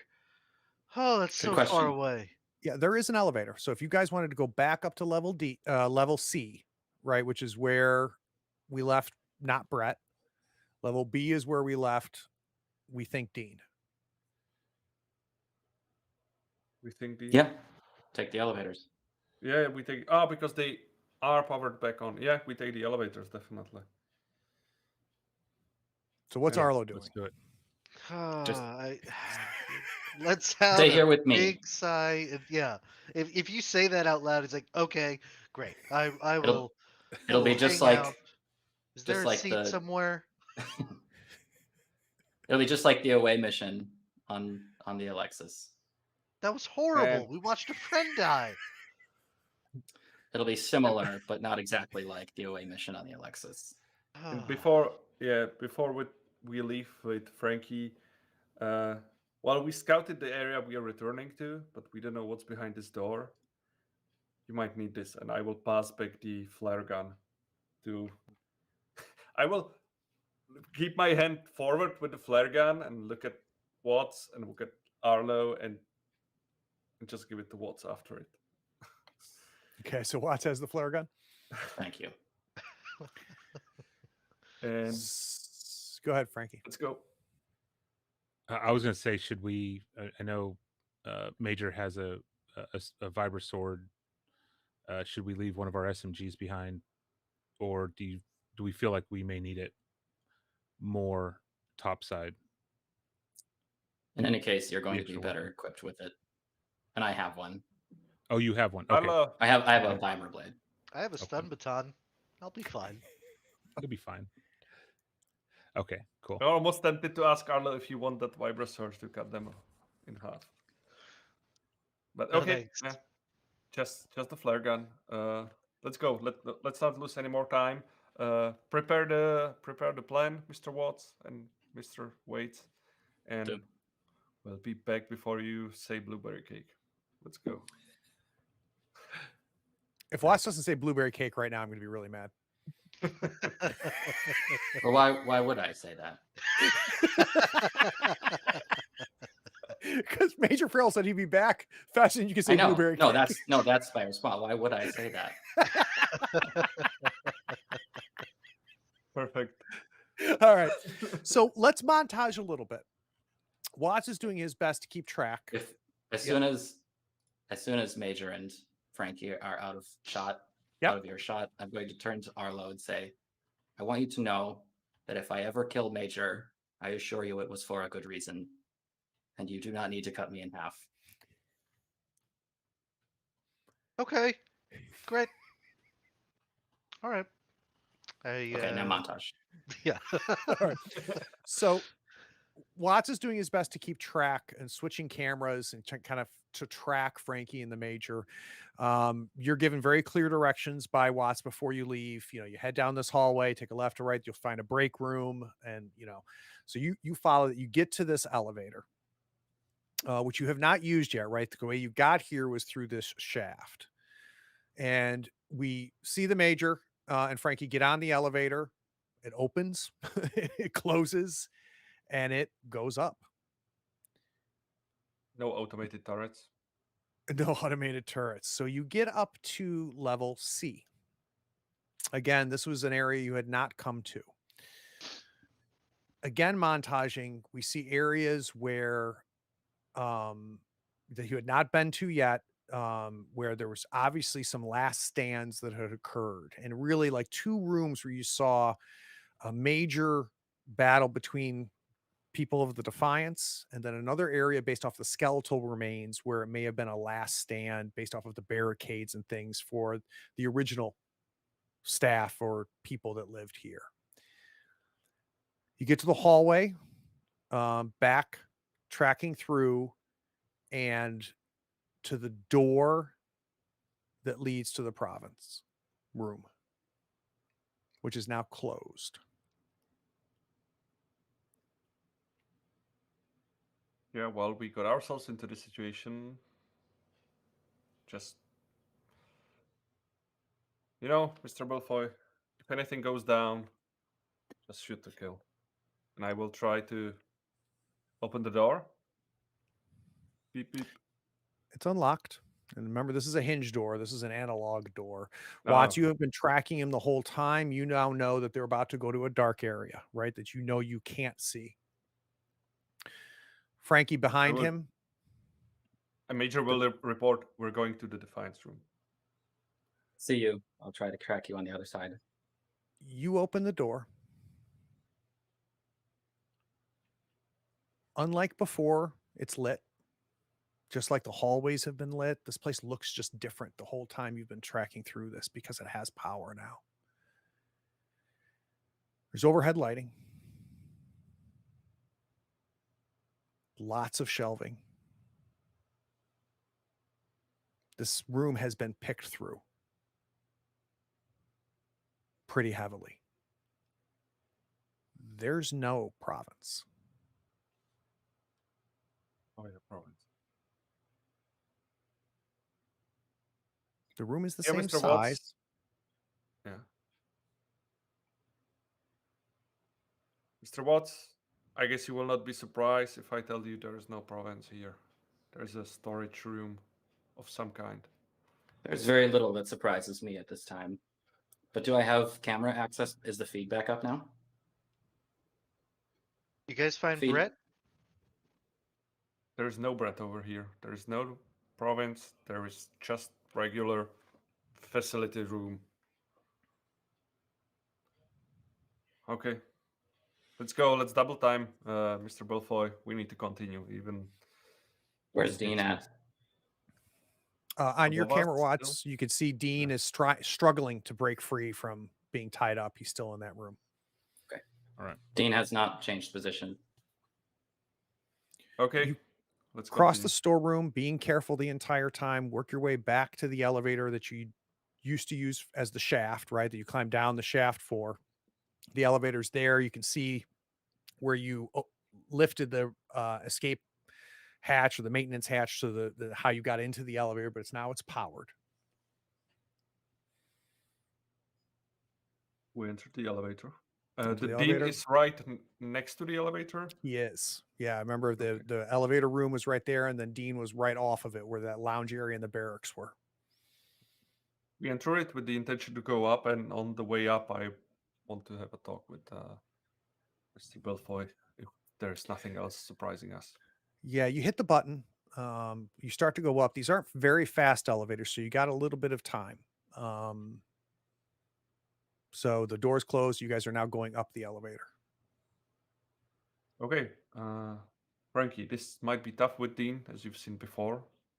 Do not do anything until I give you a sign, whatever that is, and I will try to convince him that this is our only way out, that we find a way out, and we need to go deep to meet the rest of the group, and we need to get out of this place. Do not speak anything about the reactor, about explosions, just that would mess him up. If anything goes sideways, I will be carrying Dean downstairs unconscious. I don't care. I'm not leaving that kid here. Is that clear? That's clear, as long as we're both under the understanding that if his face opens like a zipper and teeth come out, I get to shoot to kill. I think that's clear. Yeah. Let's go. Meet Dean. So the camera is tight on the two of you in the elevator. We see this conversation go as the major kind of pieces together, explaining to Frankie how we're going to handle this situation. We cut to the facility room with Watts and Arlo. Watts does not have visibility into the elevator, but he saw him get in the elevator. Constantly checking, keeping a feed going for Dean.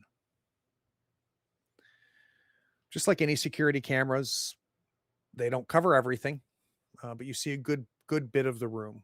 As Watts is looking around, Watts goes back to check on Dean, and his timing was good, not great. because you see Dean, but only his calf and his legs as he seems to be dragged off camera. The camera then cuts to the elevator and it stops.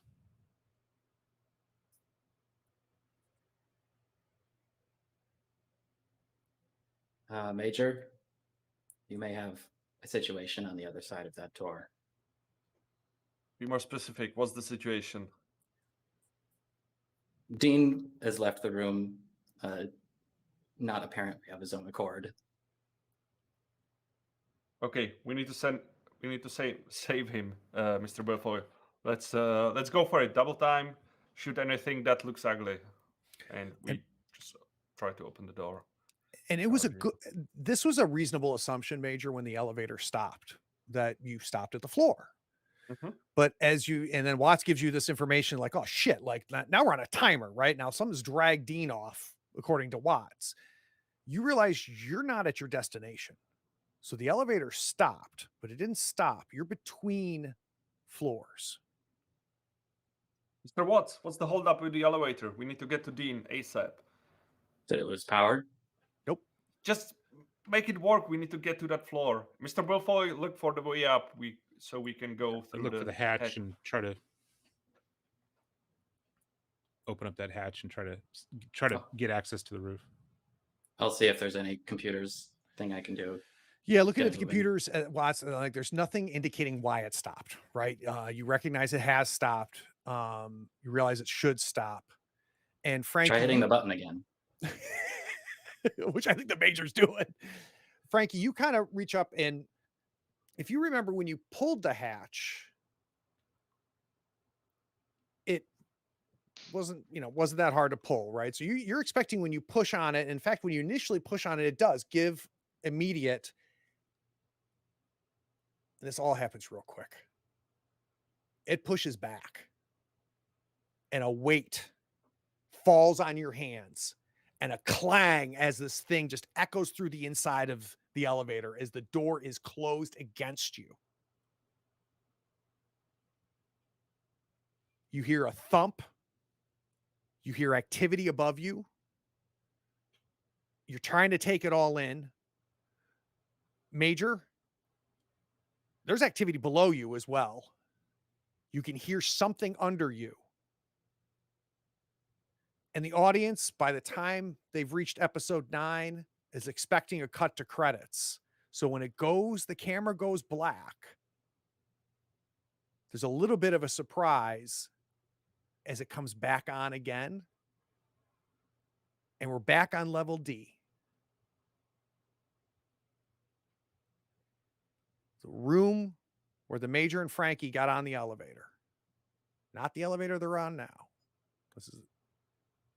And we see fingers slide through the elevator door and start to pull it open from the inside of the shaft. Then we go to credits. We'll be back.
right. So Nick, ask your question. So Nick asked me a question right as we went to credits, and I realized that it's a question that maybe not just Nick has, in case anybody in the audience has. So go ahead, Nick. Yeah. So we in that last scene, we got resistance from the top, noise. We hear noise below, fades to black, but then comes back. Are we in that same elevator shaft that when it came back in, or are we at the previous The elevator? audience has no idea where you are, right? The last the audience saw was, and to be clear, like what it felt like, Nick, is that something fell on the door, right? So the door violently shut against you with weight, right? Mhm. And so, as far as we all know, including the audience, we hear scratching and noises above you, scratching and noises below you outside of the elevator. We fade to black there. We come back from black and we're seeing the level D elevator that you guys entered to go up the first to get back to the Providence level. We see fingers work their way through and are opening that door to the level where the Major and Arlo are. Okay. But to your point, Frank, or Nick, who the knows, right? Like, Yeah. Okay. That makes There's- okay. does that help? Oh, for sure. For sure. So So it's the other not thing I our told these- elevator that we're in. Yeah. Yeah. The other thing I was telling you guys during break, and I stopped myself, is I don't think I anticipated these guys going back for Dean. And I think that's just an oversight on me as a GM to not really have considered that. But I love that it made sense. And I really thought it was a neat character moment for you, Vaslav, to be like, no, like we're doing this. So just from a motivational standpoint as a player, why did you decide that the Major, like non-negotiable, we're going to get Dean? I would say it goes back more to his role on Provence as well, because he was, let's say, the chief security officer, or he was the responsible for the security of that ship, which went tits up. Let's be honest about that. We ended up on the moon and we found Dean, who was willing to help us risk his life. And the new role was not the survival of the whole ship, but maybe it was the role of the survival of this group, Dean including anyone who was part of it. And he's not doing the same mistake again, even if it's just one person. If you put math to it, he would just definitely goes back for Dean, because at least maybe it's a way to redeem himself, or at least try to, because he lost the ship, he's not losing Dean. So, and the second thing going up, I think Major, and it went through the situation before the door. He would be ready to shoot Brett. I think, like thinking that through. That if there would be any sign of, let's say, aggressiveness from Brett, he would not tackle him down and go down quietly, because he was playing for time, and Dean was the priority to get back. The fact that it was just a storage room, did it surprise anybody? If Arlo ever saw that, it would probably destroy him. Yeah, I think for the characters it would be devastating, right? But Right. for the players, did that surprise you as players? You're like, nah, I saw that coming too. I didn't necessarily think it was gonna definitely not be there, but I considered it. It was on brand that it wasn't. Right. I've watched a lot of this stuff, so Yeah, I expected from the hints you gave that behind the wall of the ship there was the storage wall, the standard one. So there's like part of the ship spliced into one room. So there were a few hints when we were one direction. So it was not fully surprising me that this would happen. All right, Nick, you got the last question. Predictions about the next episode. I predict we may need to use our backup characters. I think it's going to be a shit show. I wonder where Major and I are going to be at the end of next episode. We're in a pickle we have not been in yet. We've kind of had the leg up somewhat on our combat, minus Brett's combat on episode 2, but this is reminiscent of that, to where we're backs against the wall, we're separated, RPG 101, don't separate the party. Yeah, but this I'm curious to see where you're going to take it, but predictions are it's going to be a mess. Right. And both I groups have are maybe threatened. I have maybe one question to DZ.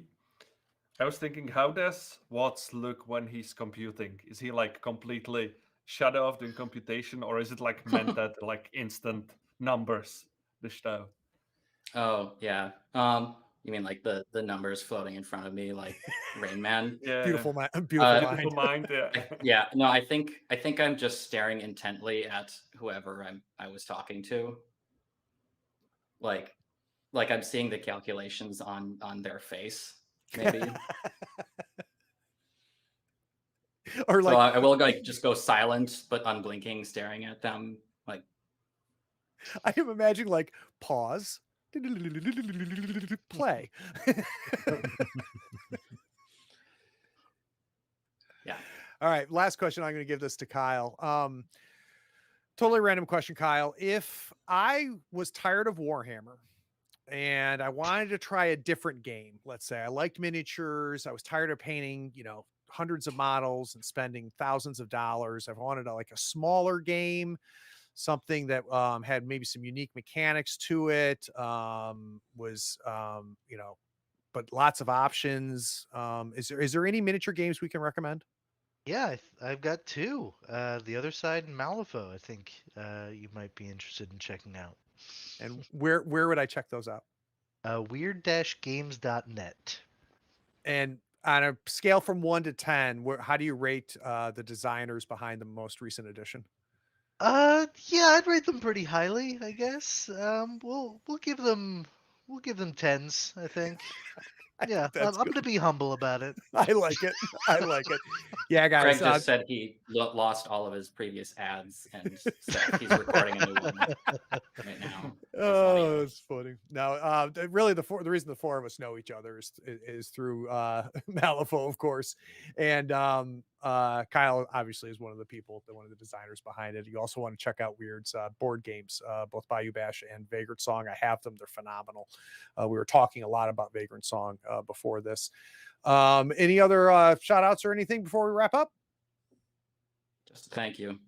All right. Running. Make sure you Yeah, this has been a lot of fun. follow, do all the things to make sure the Facebook, yada, yada. So, we're going to be back again.